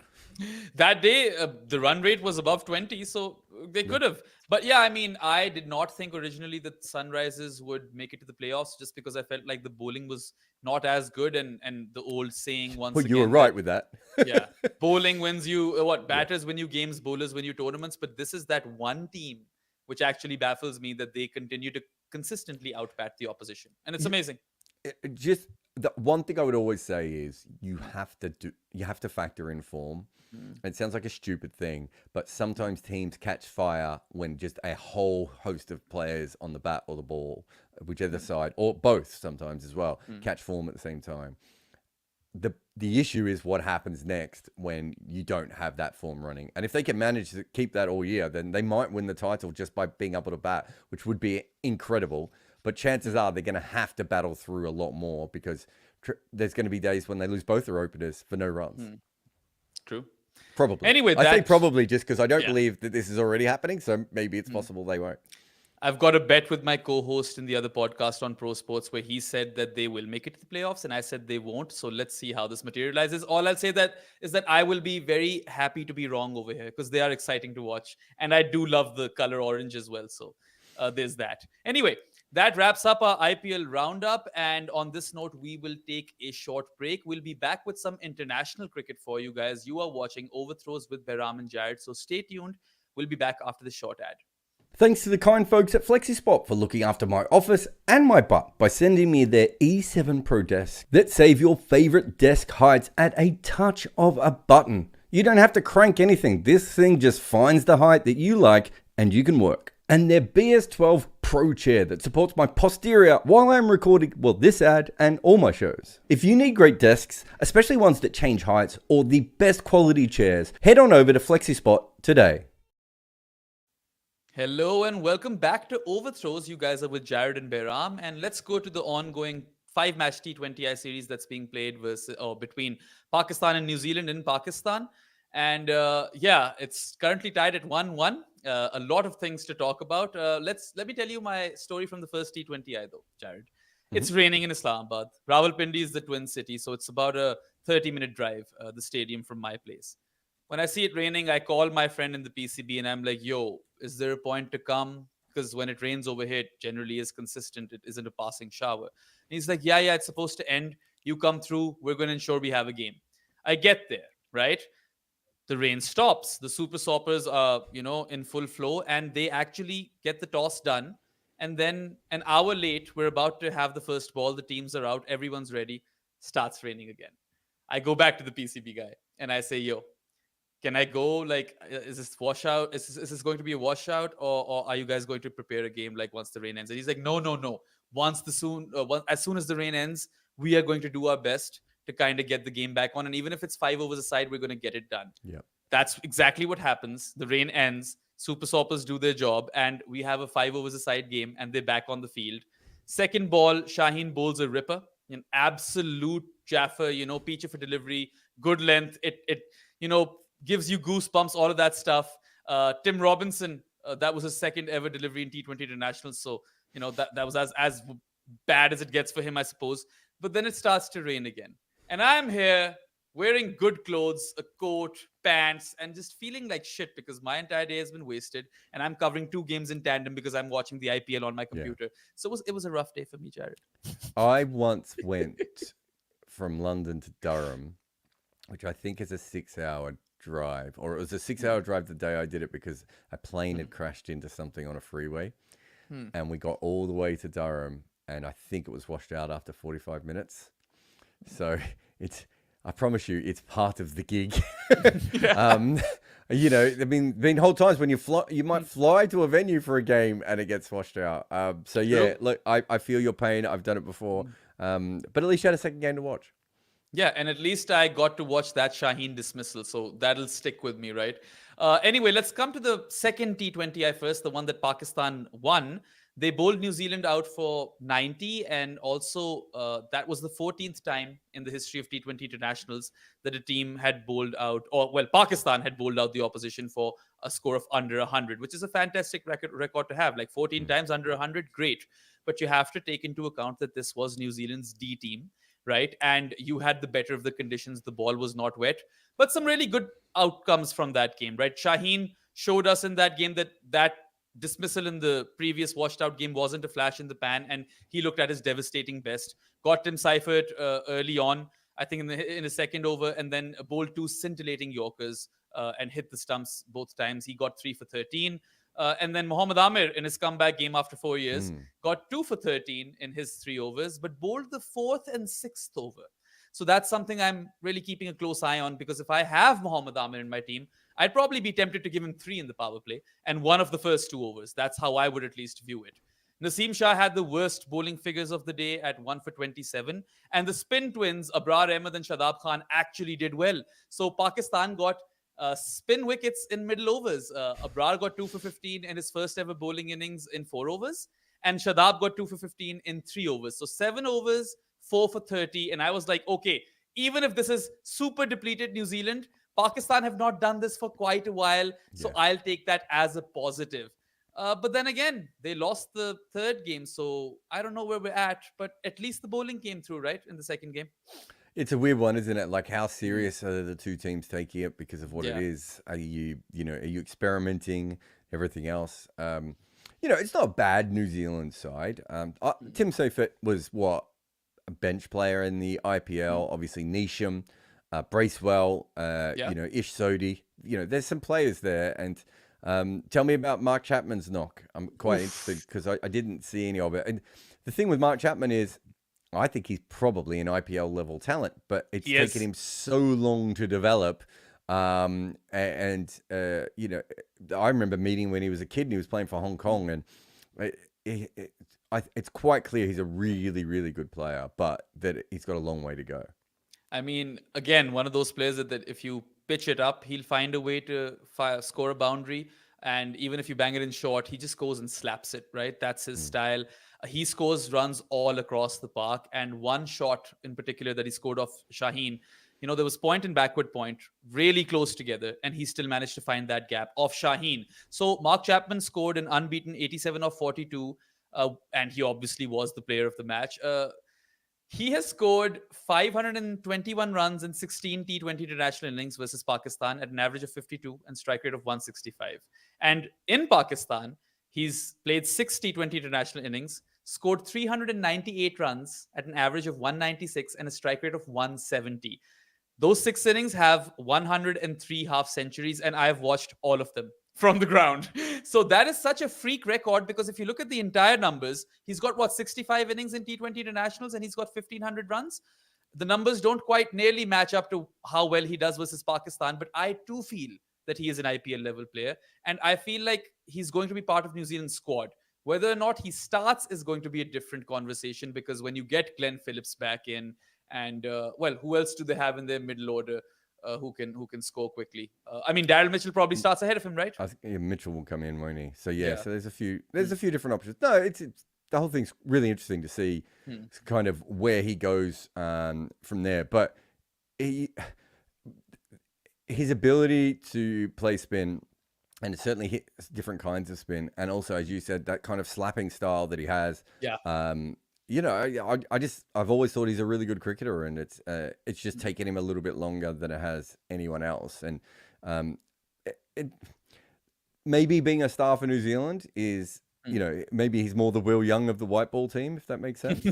Maybe going ahead, but he has 1,500 runs. You're right, and he has 678 against Pakistan across both formats.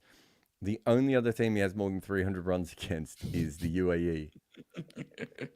And that's probably for Hong Kong, maybe. I might. It would mostly be for Hong Kong, I would have thought. Let's have a look here. I would assume these are 2015, 2016. So a lot of them were for Hong Kong as well. So that's a remarkable record. But I mean, he's better than that, and he's better than what he's shown. He's had so many chances, but the reason they keep giving him chances is because when he does stuff like this, they know what he can be. He's a great athlete as well. He can bowl a little bit. Little bit. Yeah. He has little skills and everything else. So it'll be interesting to see where he goes from here. Yeah, plus you always kind of want to keep left armers around, right? Left-handed batters. Also, I just feel like Ish Sodhi also deserves some credit over here, because he also did well. He got 2 for 25. So they were 2 performers for New Zealand, and they've managed to defeat Pakistan in Rawalpindi in a T20 international again. And they did it the last time. They leveled the series 2-2, and everyone made a big deal out of that back then. This time around, I can tell you, Jared, after the second T20I, when New Zealand got hammered, I saw people go, this is, not right. Pakistan should have told New Zealand to not send a team at all. Why are we bothering with this? There is no competition. Prior to the series, people were saying that there will be no competition because there's no match between the teams. And I even saw some tweets which said that the tickets should be free for spectators because they deserve better. Well, joke's on you guys, because they won a game. 2 guys beat Pakistan and their full strength team. So that really goes on to show you a lot. Yeah, I mean, it also tells us that we're in the era where not everyone's going to send their full strength teams anywhere ever again. And I understand why fans are upset about that, but that's just where we are, right? It's New Zealand just played test matches against South Africa, and their fans are complaining about the same thing. Yeah. Anyway, let's come to the third T20 international, right? I want to talk about Pakistan, because Simon Babar started off well. They got 54 in the power play, which by Pakistani standards is decent enough. Although in Rawalpindi, I'd like to see that score going 60 plus. But then Syme got out in the seventh over. And Syme, by the way, played really well. This kid, I don't know how much you've watched him bat, but he's terrific over fine leg. He can play that ball off his hips in his sleep. He can cut the ball really well. He can go inside out over the covers versus spinners. And he also bludgeons the ball whenever it's full versus pacers over the covers. And if it's short, he also slaps it over points. So Syme has a massive skill set. He scored 32 of 22. He gets out. Pakistan sent in Rizwan in the seventh over. When you've got the likes of Usman Khan, who, if Varun is still around, will also tell you that in the PSL, he was fantastic in the middle overs and was really good versus spin and is someone who is belligerent. And he quit the UAE for Pakistan, so you could have sent him in, right? And then, if not him, you could have sent in Shadab Khan, who is a proven performer in that role and is an elite hitter of spin. And, he is someone who has been perennially underutilized by Pakistan. So it really boils your blood that they sent in Rizwan, who went on and scored 23 of 22 and then got retired hurt. And I feel like, at least at that point, I felt like they've actually subbed him out over here or retired him. But then it turned out that he was actually injured because Rizwan never goes off.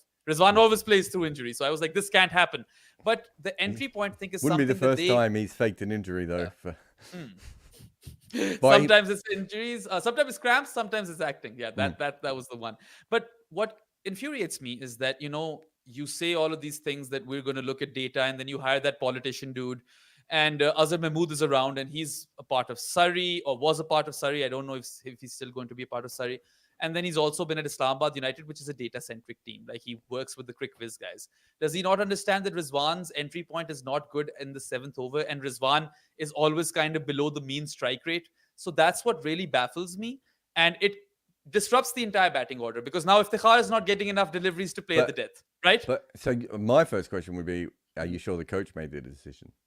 Ooh, that's a good question, because Babar is back as captain. And Babar, coach said one thing after the game, and the captain said another thing. That's the only thing I know about this series, is that Azhar was like, we've got to get better in the middle, and Babar's like, no, the middle's fine. Yeah. That was weird, because I was in the presser. So I didn't know that Babar had said that, right? Saad in the Pro Sports podcast today told me during the podcast that that's what Babar said. And I was like, that's weird. That's a problem, right? Because you were like, batting is what cost you this game. You guys kind of, cocked it up in the middle overs. And Azhar, when I asked him about the entry point thing, I was very blunt. And he said that, yes, top three is usually fixed in T20s, but moving forward, we'll look to make it more dynamic and look at all of that stuff, and we'll try not to repeat the same mistakes. So I was a bit hopeful. But it did tell me that they do look at the top three as a fixed thing, which does bother me, because Pakistan does have resources to win games of cricket. They never use them optimally. And you look at Shadab's knock, right? 41 of 20. Sure, both him and Syme got opportunities, like they were dropped once, but Chapman was dropped thrice, right? This stuff happens. Yeah. They made the most of it. And Shadab kind of rescued you in that innings. Irfan Niazi, the youngster, also did well, 30 of 20. But Shadab's knock was basically why Pakistan got to 178 in a nutshell. And this is a guy who you're not even looking as a middle order batter. You're looking at him as a floater. And you talked about Azhar and Babar saying two different things. Shadab comes out and says that consistency is not that key in T20 cricket. Impact is. So where's this team at? What's happening? They're all over the shop, let's be honest. Look, it doesn't... I suppose there's almost an advantage to Pakistan not playing in the IPL, which is the ability to actually work through all the kinks now as a team, when most teams aren't going to be able to. The issue, of course, with that is that it sounds like there's 7 different people, 7 different views. And, when I worked with St. Lucia, I remember Brad Hodge coming to me at one stage. He said, do you know what the problem with our team is? And I gave him about 100 problems. I said, no, the problem is that this team was put together by 7 different people thinking 7 different things. And that's what this looks like from the outside. Yeah. And also, I fear that Babar is going to go back into his shell with the captaincy responsibilities, because we saw Babar kind of change his game in the PSL. And I was hoping that he'd play with the same freedom for Pakistan. And sure, it's too soon right now, just 2 games. And he did kind of, get out to Bracewell in the second game, trying to smash him out of the park. But we haven't seen his strike rate up in this series at all. And Rizwan has been quite dour as well. And Babar actually versus Bracewell has now been dismissed 4 times. No one has dismissed him more in T20 cricket. He's scored 20 runs, so his average is 5, and his strike rate is 83. So, I mean, Babar's problems versus slow left armers might be coming to the fore at this point, I fear. And I just don't know where Pakistan are mentally. Like even the army camp, what it's done is it's injured Azam. So Azam's gone, calf tear, right? Ruled out of the series. And I mean, if you were to ask Azam to climb a mountain, you can kind of imagine that happening, perhaps. And then You, Rizwan is also injured now. So Azhar Mahmood in the press conference said that yes, the army camp might have played a role in, fatiguing the players and burning them out. Well, what's going on then, right? You guys have been playing consecutive cricket since the Asia Cup. What's the plan? What are we going with in terms of approach towards the World Cup? Like, it just, none of it makes sense. Like, they say one thing and they say we're going to rotate the team and play different people, and they made one change. They sat Amir out, not Shaheen or Naseem. The people who have been playing for so long, they sat Amir out and brought in Abbas Afridi. It just, none of it makes sense to me. And it's just so frustrating to cover and follow Pakistan cricket at this point. or any point. Or any point, but there was this sweet spot in the middle where they were running in this parallel universe. And you know what? It may sound weird, but I miss Rambo because there were some things that he was That's doing how we've talked about this before. That's how ridiculous the whole thing is, that we're all looking back going, remember when Rambo was nuts, but it worked. Absolutely. But anyway, I think that wraps this series up, and we'll see how the remaining two T20Is pan out. Pakistan should, in theory, win it. But my prediction at the start of the series was 3-1 because I had a feeling Chapman will pull off a Chapman. There's been a lot of things that have been happening in women's cricket as well, and we probably witnessed the best ODI in women's cricket ever. Sri Lanka had now tied the 3-match ODI series versus South Africa 1-1. The first game was washed out. So, in 5 limited overs fixtures that were completed, Sri Lanka won 3. South Africa won 2. And this was the first time 300 was chased down in a women's ODI. And Chamaria Tapatu, she carried her bat for 195 of 139 deliveries, basically besting Laura Wolvaart's effort, who scored 184 of 147 deliveries and also carried her bat.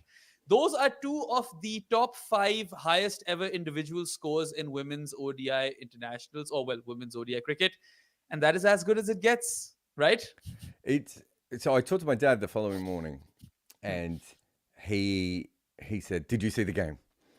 and I think from a cricket point of view, Laura Wolvaart is, I'm writing about the greatest batters in Test cricket at the moment. Obviously, women don't play much Test cricket, so I've been looking at their ODI form, and you're like, Laura Wolvaart's definitely on the trajectory of being a top 10 batter of all time.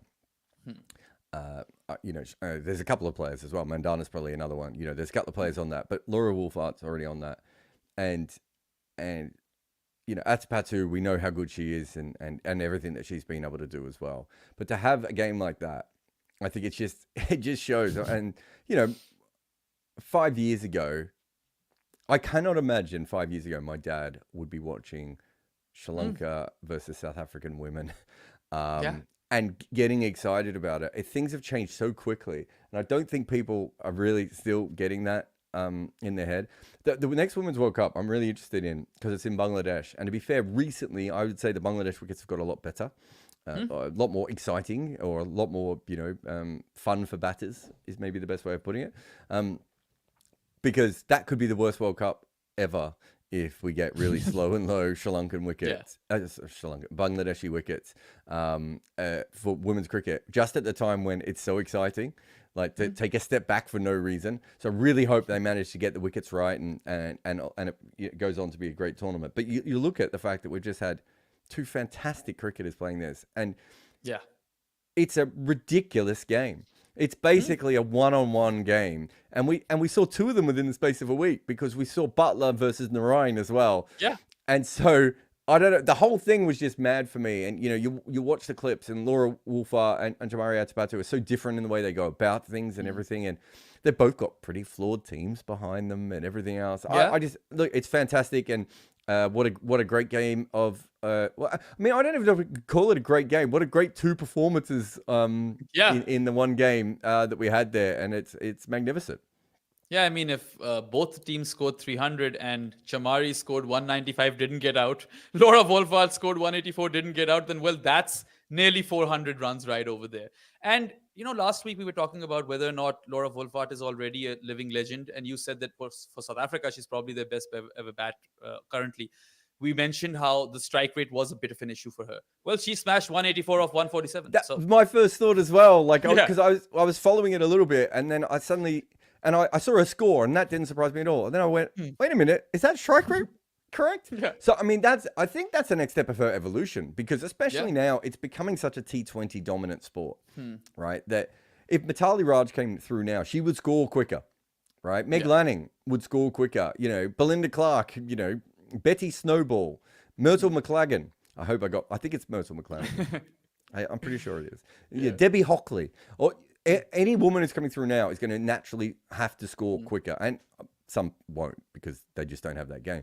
But, that's what the Wolf has to do. She has to work out how to get to that level, because that is going to be where the money is. And also, that's where so much of the international sport will be as well. And even in the one-day game, this is it. This is the game where 300 was chased, right? And what does that do to women's cricket, and how does it open it up from there? 100%. And on the other end, I mean, Chamari is speaking. She is absolutely, gone berserk. And Sri Lanka have won so much recently. Remember, in England they won, and then now they won in South Africa. They're also winning away from home, which is fantastic for the sport. And I think we've both spoken about how there's a top tier of maybe Australia, because they've come down a level to the same level as maybe India and England. And then everyone below them is kind of, the same level. And anyone can beat anyone, which is fantastic. And Hypercost over here with his stat of the week for us. Ooh. He's here every week. He says this was the first time in ODI history, men or women, that two players have scored 180 plus in the same match. Well, I was interested in that myself. I hadn't looked it up, but when just when we were talking about now, that was another thing I thought. Have we ever had that? I've got a feeling there's another men's game where there's two 160s or two 170s, but I can't remember. I want to say Alex Hales was involved, but I can't remember if I'm just making that up. But yeah, it's not a normal thing. That's what I mean. This is where what we're talking about now, where the game itself has gone beyond the level that it used to be, so that we're now seeing things like that. It really is a remarkable turnaround. And to happen to Sri Lankan and South African cricket, it's brilliant. Yeah, exciting times ahead. And that's not even the only women's cricket we've had this week. The West Indian women are over in Pakistan. First ODI, they completely hammered Pakistan. Hayley Matthews also delivered a Narayan-esque performance. Unbeaten 140 with the bat, I think, of 150 deliveries or something. And then 3 for 17 with the ball. She's captaining the side now. She's opening the batting. She's always had the talent. But I think she's finally coming of age, where you'll get to see Hayley Matthews do consistently well for long stretches of time. I just have that gut feeling. I can't remember who it was, but it was I think it was one of my friends who's a women's cricketer, not someone in the media. Yeah, I think it was a women's player, but I can't remember who I was talking to. But they were saying that when Hayley Matthews won that game against Australia, the problem was that everyone decided she was a batter. And she was probably a bowler who could bat a bit at that time, right? And what she has managed to do over the last 2 or 3 years is probably have that Ravi Jadeja, Imran Khan, Elise Perry type transformation, where the batting talent was there, right? But because you're an all-rounder, you maybe didn't work on batting as much, and you were still working on your bowling and everything else. And then as you mature, the two come on together. And that's maybe what we're seeing with Hayley Matthews now. So it feels to me when I watch her, I only saw like 2 minutes of highlights of that one. I'm trying to do a deal with a company to be able to get highlights of all these games, so that we can just watch the balls back, because there's so much cricket for you and I to be able to watch. But yeah, so I watch her now and I just feel that, and that was always my feeling with her as well, is that she wasn't quite a batter, but she was still probably in the best 3 or 4 batters in the West Indies. Now it feels those last couple of years that we're seeing her, at her absolute best. Yeah, she's definitely come of age. And Stephanie Taylor also scored a crucial 73 in the second ODI that West Indies won. But that was actually a really tight game. Pakistan scored 223, I think, thanks to Bisma Maroof, who scored a dogged 65, and Sidra Amin, who is actually the leading run scorer in the Women's ODI Championships. She scored 50 as well. They kind of got to that 223, 224 mark. And then West Indies were batting really well. But then all of a sudden, their wickets fell, right? And then Fatma Sana bowled a terrific final over. In fact, I don't know if you caught the last ball of this game or not, but basically, the West Indies needed 3 runs. And before the over, they needed like 4 or 5, right? Last ball, they need 3 runs to win. And it's the tail enders. Fatma draws an edge. The keeper, Najiha, is standing a bit, forward. I don't know why. And she tries to get a hand at the edge. And, I think that if she had been a bit back, she would have, if not caught the ball, stopped it, but it goes on and trickles down for a 4. West Indies win. Fatma Sana's on the floor and she looks like devastated.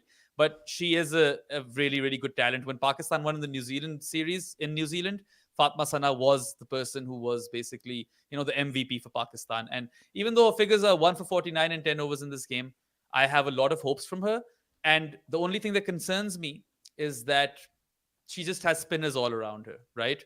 You've got the slow left armers in Nashra Sandhu and Sadia Iqbal. And Sadia actually has had a great series. I think 1 for 36 and 2 for 38, or is it 2 for 36 or 1 for 38, something like that. Umehani has come in. She took 2 for 38. And Nida Dar, the captain, 4 for 52 in 9 overs, is also now the second Pakistani woman to get 100 ODI wickets after Sana Mir. There's a lot of talent in this team, but I feel like they have some holes. They need another pacer, for starters. Diana Baig is there, but they need someone who can complement Fatma Sana. And then they need some more batting depth. They used to have Aisha Naseem, but they've lost her to reasons unknown, I suppose. And yeah, they've got a new keeper, so maybe that allows Muniba to play better. But I feel like Pakistan, this is their best crop when it comes to female cricketers. What can they make of it? It remains to be seen, because the PCB does not care. Women's cricket is on the back burner, off the back burner for the PCB. Okay. That might be the best thing that's happened to them. Really? What, that the PCB don't care? Is it? Yeah, because they'll current PCB caring might be the worst thing that could happen to this team. That's true. Just let them do what we don't care. Let them do whatever they want. It's like, whereas the men's team has 7 different coaches, captains, selectors in 5 minutes.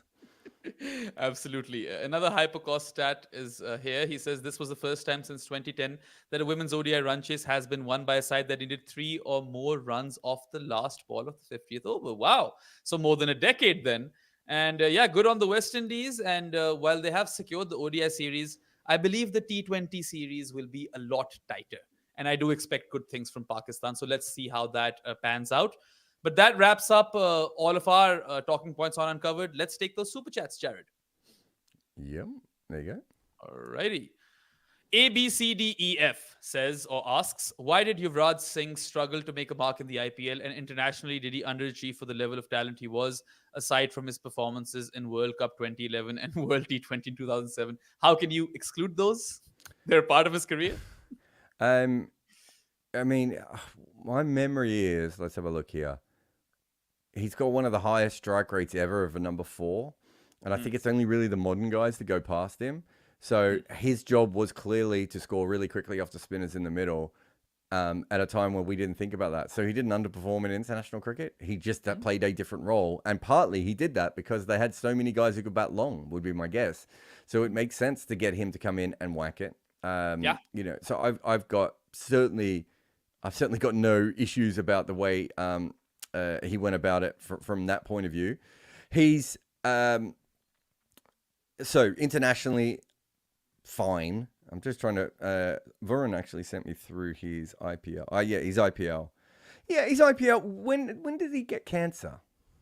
Do you remember? In the early years of the IPL, right? I would say 2012-ish. So my guess would be that that's probably when he would have been in his peak. Yeah. Is even like fair? In internationals, that was the time, right? He was the World Cup winner for India, like man of the series or player of the tournament.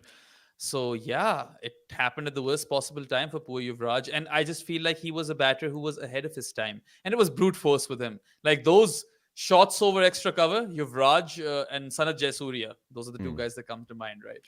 Yeah, maybe Gilchrist as well. I think he's good at that. Yeah, I think the issue with him is that he probably only had 2 or 3 great seasons. I'm just looking at his record overall, and then a bunch of other average ones. It's also possible that he didn't take it as massively seriously as he should have, and I don't mean that in a bad way, but just it was a new thing. He was already a star.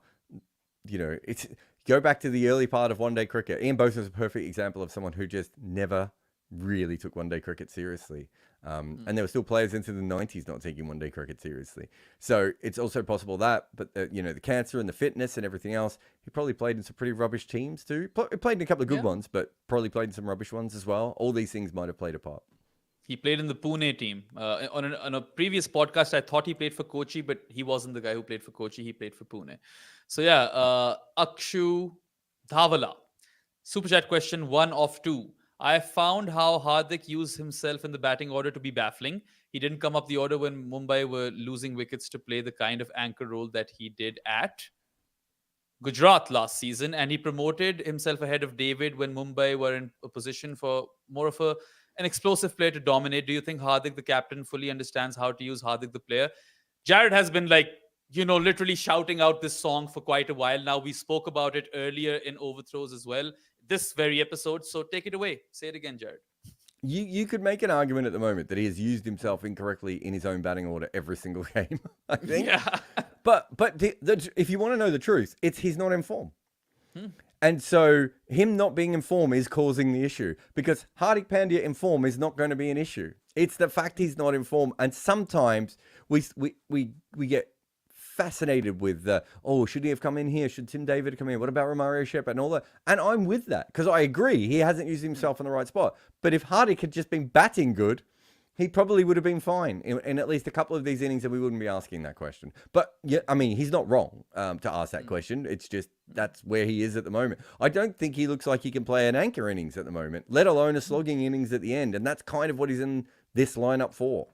I mean, he comes out to slog and he's 10 of 10. That's been Hardik Pandya's season, basically. And I mean, the law of averages suggests that a score is just around the corner. Every time he comes out to bat, someone messages in the group that, okay, is today the day? And we haven't had that day yet. It has not been the day. Yeah, let's see when it does eventually happen. All right, Aditya Mani Jha says Narayan has 300 runs at an average of 41 and strike rate of 177 with 9 wickets at an average of 22 and economy of 7.11 with 9 or 10 games to go.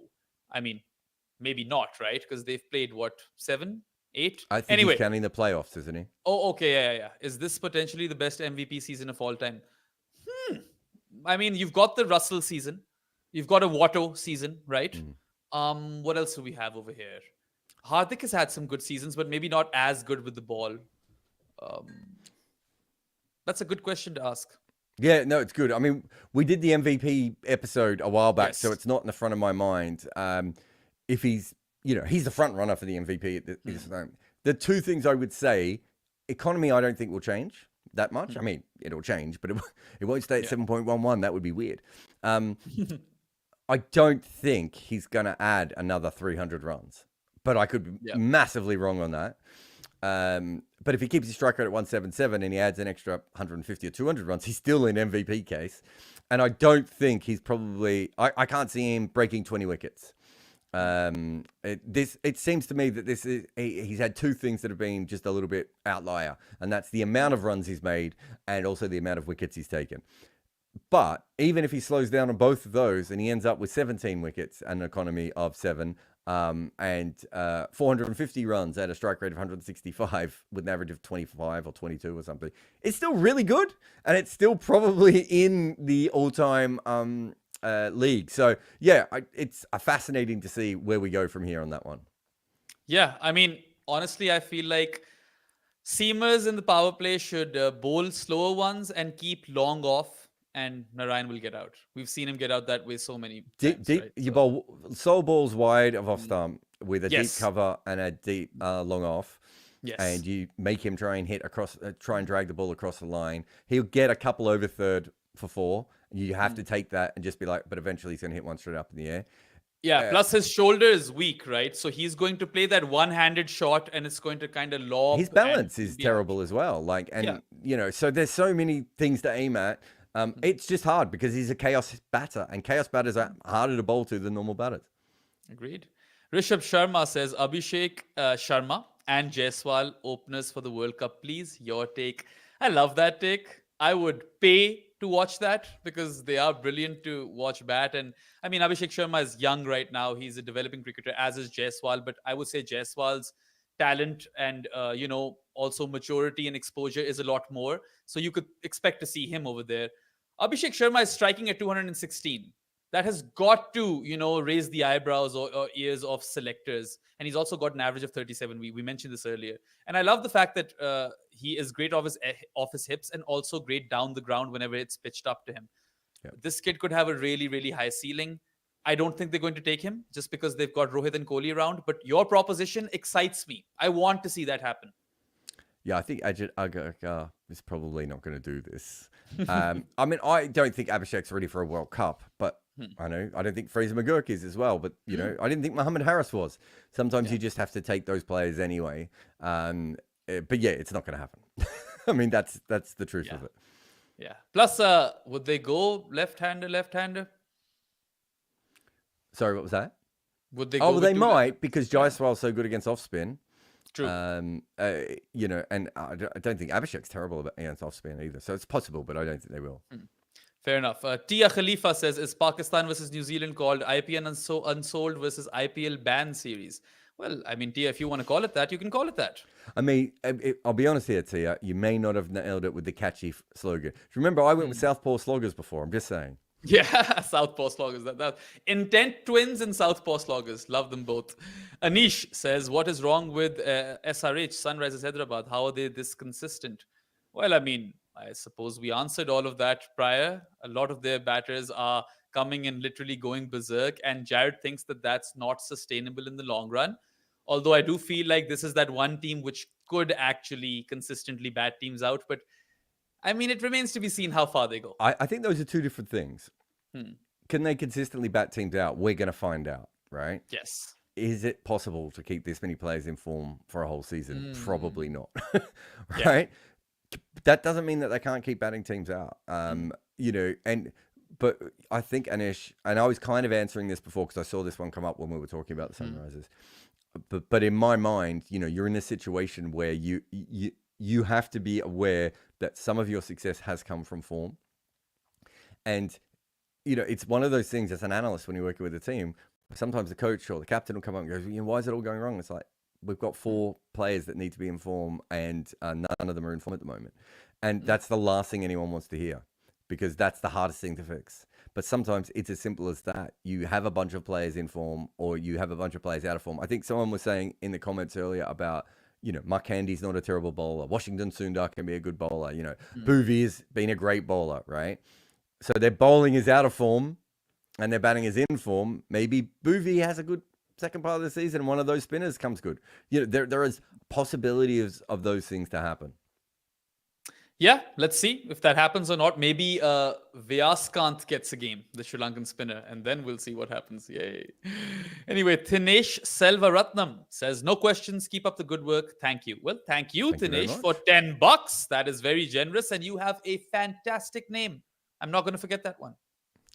You're very good with names, actually. I can barely remember my own. Thinesh Selvaratnam. Trust me, you can quiz me on this. I'll remember that name. Path right winger says, when Gujarat got all out for 90, Jared complained that Gujarat didn't have anyone except Gill who could bat deep. I thought that was his problem with anchors.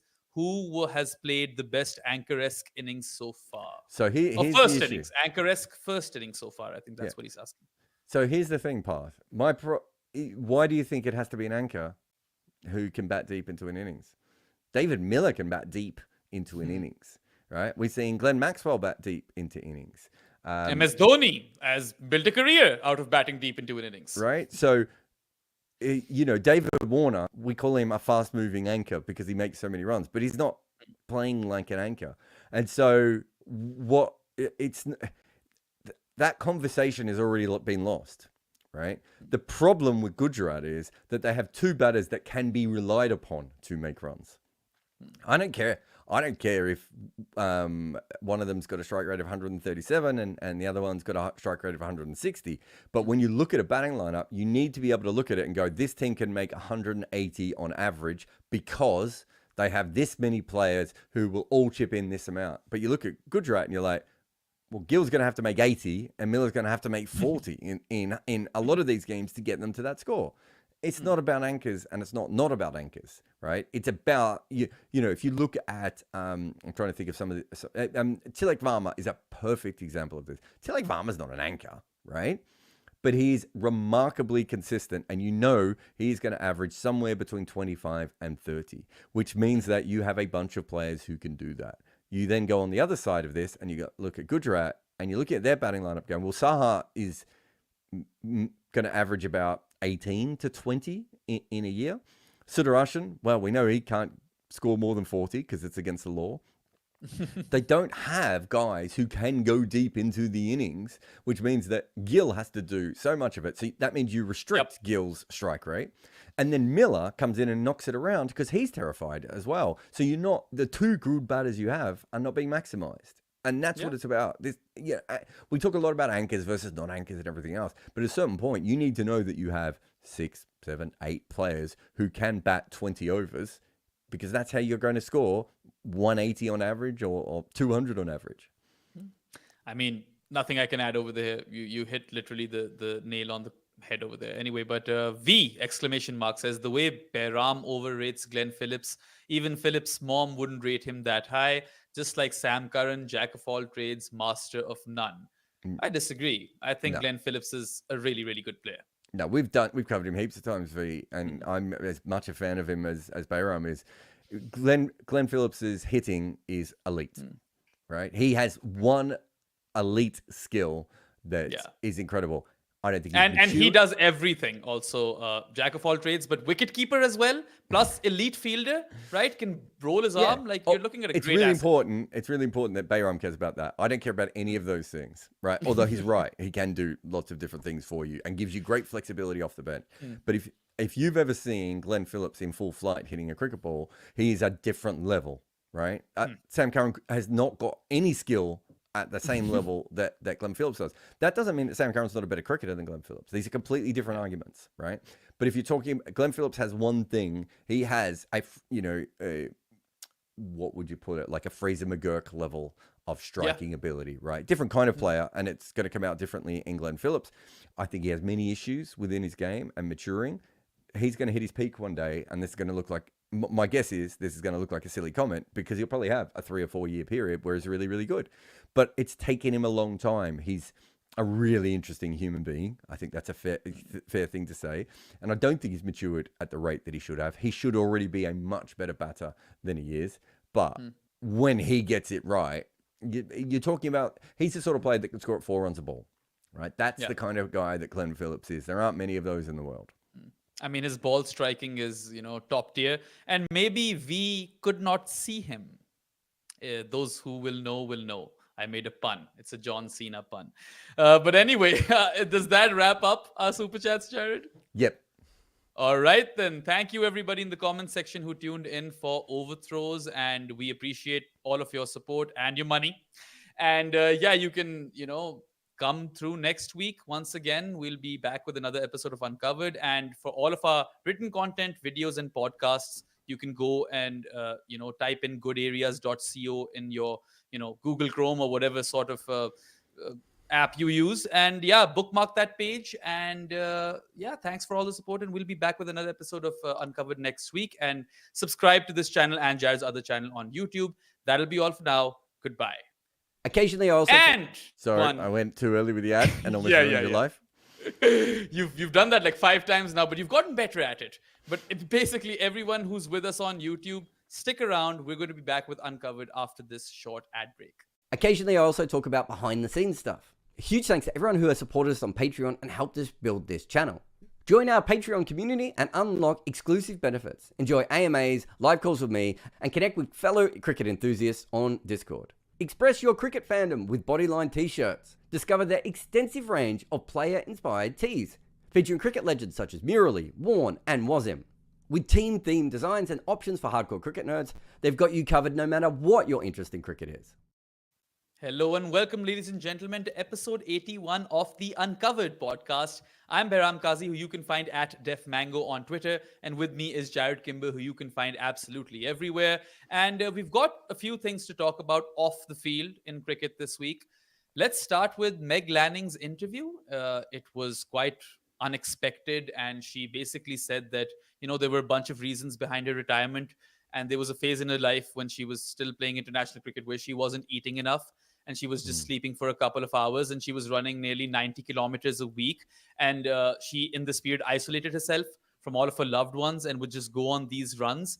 And she had this existential crisis as well, that what would life look like once she's done with cricket, right? She lost 7 kgs and dreaded nighttime, as you would imagine. And in her words, everything spiraled. Like she was, burning too much and not fueling up for it. That's basically what was happening with her. And she was mentally in a terrible place, right? So thoughts go out to Meg Lanning, and I hope she feels better after opening up about all of this stuff. Because Jared, I feel like it's quite brave of her to do so, because these are haunting details, right? Definitely. I mean, she could have just been generic, right? She could have said something along the lines of, I had some mental health issues and, cricket didn't mean the same or whatever. And I think we all know that when someone does this, it helps everyone, right? And anyone who's heard this week, who's gone through a rough patch, and most of them have, this helps to know that, perhaps the greatest female batter of all time, got herself into her own head.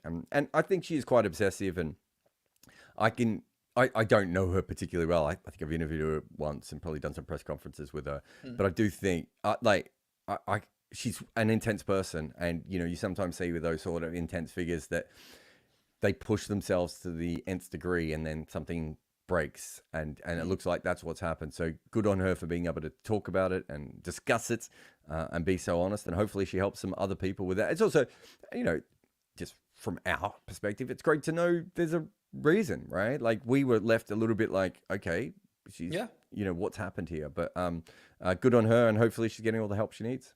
Yeah, I mean, our assumption, I remember when we did the podcast Honor the Footmarks, we considered how she'd won everything that there is to win in the game. And she's also been playing for a long time, because female cricketers mature early, and, it's been a long career for her. But yeah, clearly there were other demons at play, and I hope that just addressing them, and so openly at that as well, kind of liberates Meg Lanning, and that she gets like tons of sleep, 8 hours a day or 10 hours a day. And I also hope that all of her ex or former teammates and current teammates reach out to her, because I do feel like that Australian team was a tight unit. And she said that everyone had kind of caught on to it, right? That she was acting up a bit. But it's crazy how she also mentioned that her cricket wasn't impacted by this. Her mental health was, and no sleep, losing weight, and just basically in that midlife sort of crisis state. So it's amazing how that didn't impact her cricket. I mean, that doesn't surprise me. I mean, the fitness part does, the not eating and not sleeping as much, but the fact that she's able to compartmentalize and just go out there and bat, she's on such a different level than other batters. And, I think we said in the previous podcast that, I've been writing a lot about women's batting recently. And, I was watching lots of footage of her and Mitali Raj and, Rachel Hayhoe-Flint and some of the great batters, and she's just on a different level to everyone else.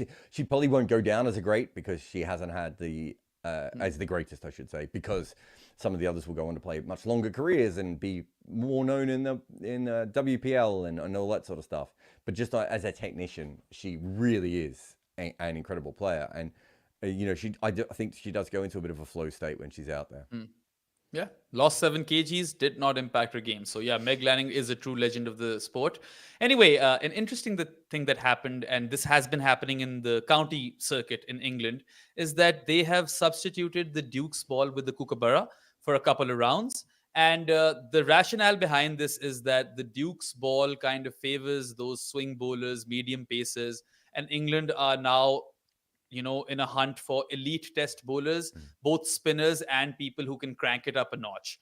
And Rob Key recently said that not just 2 rounds, he would have the Kookaburra replace the Duke's ball entirely. And we know that it doesn't swing as much as the Duke's, and that the lacquer is different, and one is hand woven, the Duke's, and Kookaburra is made by a machine. And Kookaburra is kind of the ball that batters favor as well, because the Duke's just keep swinging. The upside to this is that we will get some of those players who do exceptionally well. I think Surrey's spinner has done really, really well. I forget his name. You can maybe look his name up. But another guy, yeah, you should. You live right over there. And then Sam Cook, who has been literally knocking on the door for quite a while. He is a wobble ball specialist, plays for Essex. He took 10 wickets for 73 runs in an entire game, and now is automatically in the conversation. So that part is being fulfilled. So Rob Key is right over there.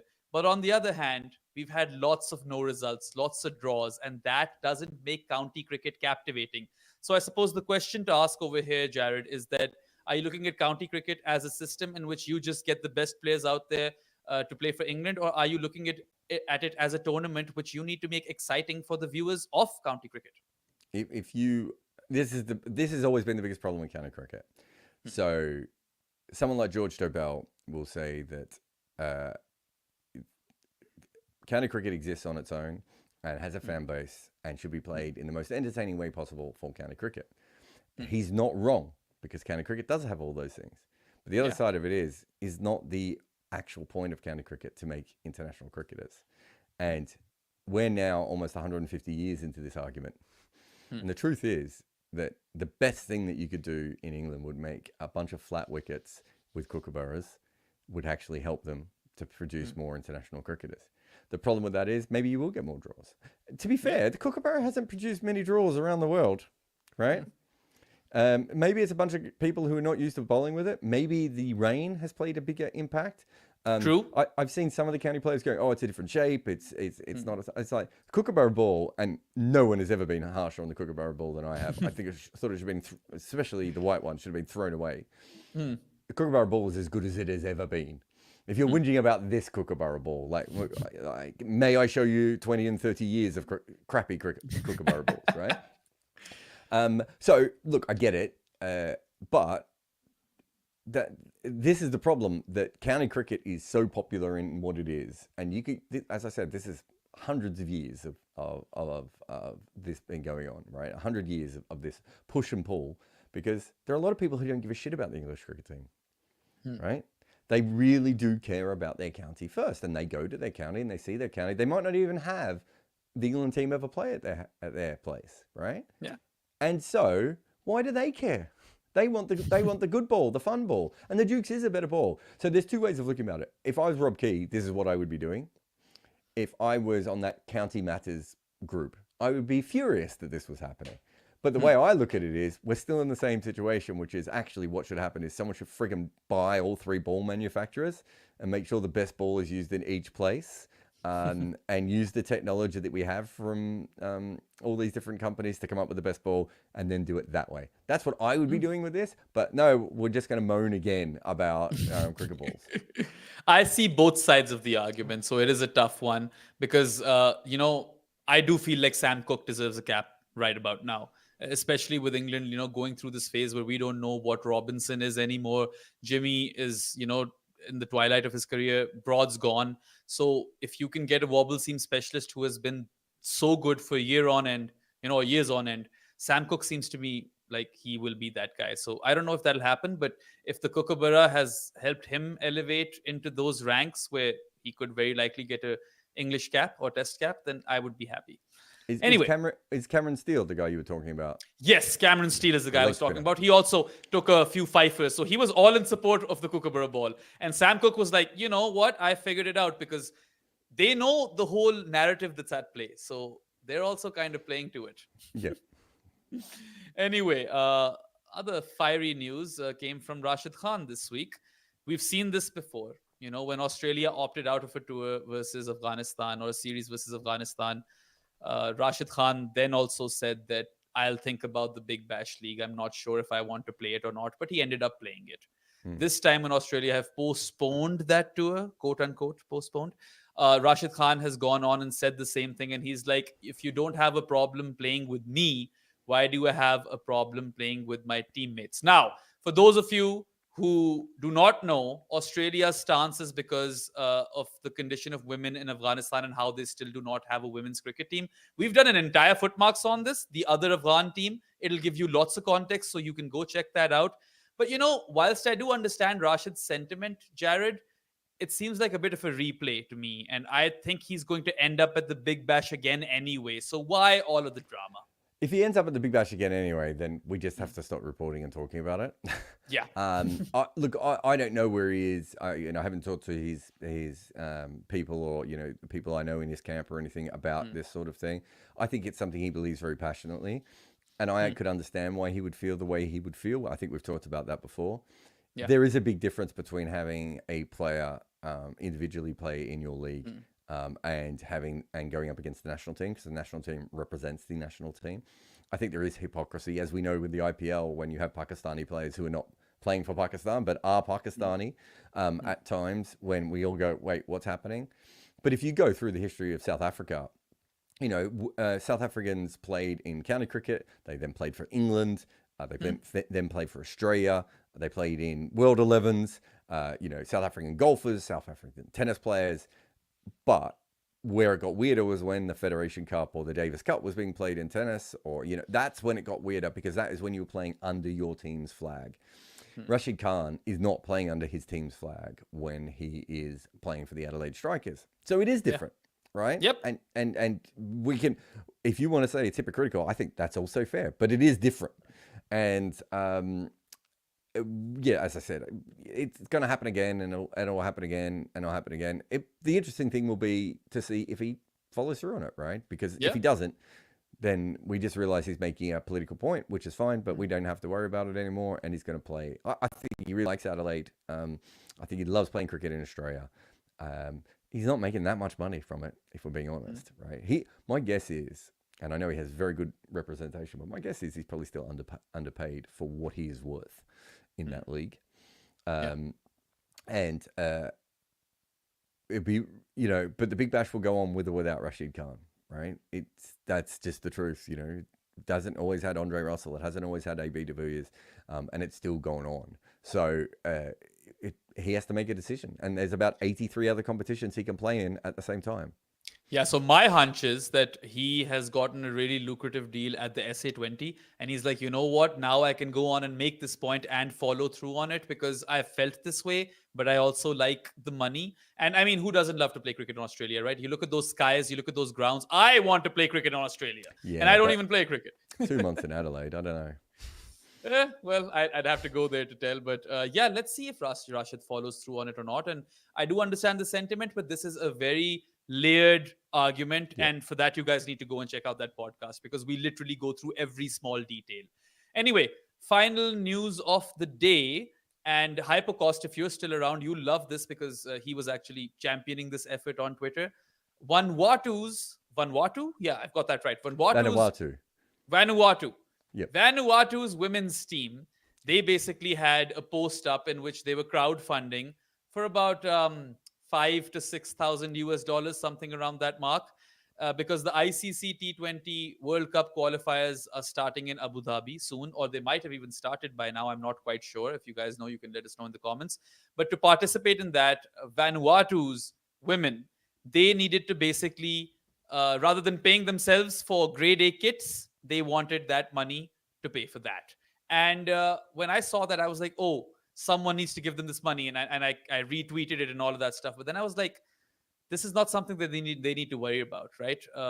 Their CEO or whoever it was mentioned in a tweet that the ICC gives them just under $500,000 a year. And that pays for everything, but they don't have enough for the kits. And I mean, if it's another $5,000 to $6,000, what's that for the ICC, right? Like, why can't they facilitate this? Why does Vanuatu's women's team have to go and crowdfund themselves? Like, it sounds a bit ridiculous to me, and it really pisses me off that this is where cricket's at. Yes, I think I haven't been following this story all that much, but my friend is the CEO. Was that Tim Cutler? Yes, it was Tim Cutler. Yeah, so we can get him on, and you can ask him everything you want. If you want, you can come on and do a red ink with him. As long as you make Simpsons jokes, he'll be more than happy. Look, he's always, he was not involved with Death of the Gentleman, but was someone who was on the good side of Death of the Gentleman, if you will, and certainly has had, and he opened my eyes to a lot of different things when it comes to cricket, and he's very passionate about, where this game can go, and he was in charge of Hong Kong. Now he's in charge of Vanuatu. He's applied for jobs with the ICC, and I think he's been blackballed at times because he's maybe been a little bit too honest when it comes to these things. But yeah, there's clearly issues within the way that the game is structured at the moment. I think the ICC has done a really good job of trying to promote women's associates cricket from where it was, which was non-existent, to where they want it to get. But we saw with the ghost leagues in France, there are issues and people lie and all these different things happen. But I do think it's a fact. Vanuatu is a place where there is passion for cricket, and it's a shame that they have to do this. But they are not the first women's team in the world that has had to, and I don't just mean in cricket, the first women's team as well that's had to get money to raise money to go on tour. In fact, I don't know if you know this, the 1987 and then 1992 Zimbabwe men's team both crowdsourced their World Cups, and it's not something that we talk about all that much, but both of those tours, I don't know if 83 as well, 83 I can't remember, but 87 and 92 they had to do that. So this is something that happens with poorer cricket nations, and the way that the money flows, if you compare that to, say, something like FIFA, it's a very different system, right? And because of that, there's always going to be a gap somewhere. And hopefully Tim can do that. We can whip him on a podcast and, get him an extra £7. Yeah, absolutely. And I mean, I don't know where that story is at currently, but Tim Cutler did retweet and say that the response has been overwhelming. So I hope that that crowdfunding exercise has been complete. And I also hope that Vanuatu's women go ahead and do well in these qualifiers. Hell, they should make it to the T20 World Cup. Let's root for that, right? So everything on our itinerary is wrapped up. Now it's time for a few super chats before we can call it a day. Path right winger, once again, he says, Jared said salary caps aren't an issue in the IPL. Then can he speculate what happened with Hardik? Why did he leave Mumbai in the first place? What happened with KP? I don't know which KP he's talking about over here, but Pollard. And why did he rejoin if money wasn't a problem? So I think you've got confused, Path. So salary caps exist in the IPL. What I said was the very top players are not paid just what is reported. Right? So there is not a single top level IPL player who, let's say they're on 11 crores, are actually on 11 crores. Right? They are paid extra. There are millions of ways around this. And what I was talking about with Kieron Pollard was there was 1 year when the contract was renegotiated to a smaller salary cap figure. And I'm not reporting this as something that happened, but I would be absolutely shocked if whatever he was getting paid that year, 4 or 5 crores, is actually what he was getting paid. I would be shocked if that was the case, because that's the case with everyone. When you say, why did Hardik leave Mumbai in the first place? Well, he was probably offered captaincy and more money at Gujarat. Would be my idea. That isn't just a salary cap thing, though. That's what I'm trying to say. He might have been offered extra money. Salary caps are almost non-existent in cricket. They are policed terribly and very easy to get around them. So I think you've kind of misunderstood what I was saying with them. There are teams that do more or less use the salary cap and do go about it that way. But I promise you, there's so many ways, and not all of it is illegal as well. Some of them are, well, not illegal, but you know what I mean. Some of them there are legal ways around it. Like when David Warner signed for a CPL team, he was given a marketing budget by the CPL, which I think Kevin Peterson also got. Freddie Flintoff got one of those. AB de Villa's got one of those. Many players around the world have got those on top of their salary cap. So that's what I'm saying. The salary cap's kind of nonsense, but money still matters. So if you're getting paid more by Gujarat, you would leave, and if you might want to come back to Mumbai. Yeah, and I mean that's what he did. Plus, you have to, kind of factor in the whole reality of owners just giving you gifts and stuff, which happens a lot, right, to their favorite players. I know that it happens in the PSL. Someone will just get a car and they'll be giving out iPhones and stuff like that. So there are those sort of perks as well. And it's not particularly regulated how all of these things kind of work around. So yeah, I mean, we'll see. Maybe this changes in the future. Anyway, Path Right Winger has a second question. That's for me. He says, my Pakistani friends in the UAE think the IPL is fixed. How do I convince them that this is the most entertaining cricket so far, as they love the game just as much as me? Now, Path, there are layers to this. There's a lot to unpack here. Because I'm going to start with this. The amount of Indians I know who will tell me the IPL is fixed is on a higher level than any Pakistani who's ever told me. And I know a lot of Pakistanis. So first thing we need to consider over here, that there was fixing in the IPL. So that kind of does kind of put it like... it makes them think that way, maybe because that's been a problem in years gone by. And then secondly, you also have to understand that Pakistan is a very cricket passionate country. It's a cricket mad country, and people take cricket very, very seriously here, just as much as in India, pretty much, right? And the fact that Pakistani cricketers are banned from the IPL is something that most of Pakistanis do get bitter about.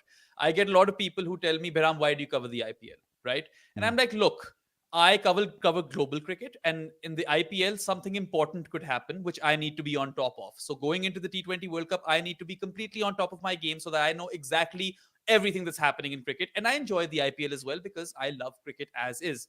But when someone says in Pakistan that, hey, we don't watch the IPL because they've banned our cricketers, I understand that sentiment. And I don't tell them to watch the IPL because I feel that.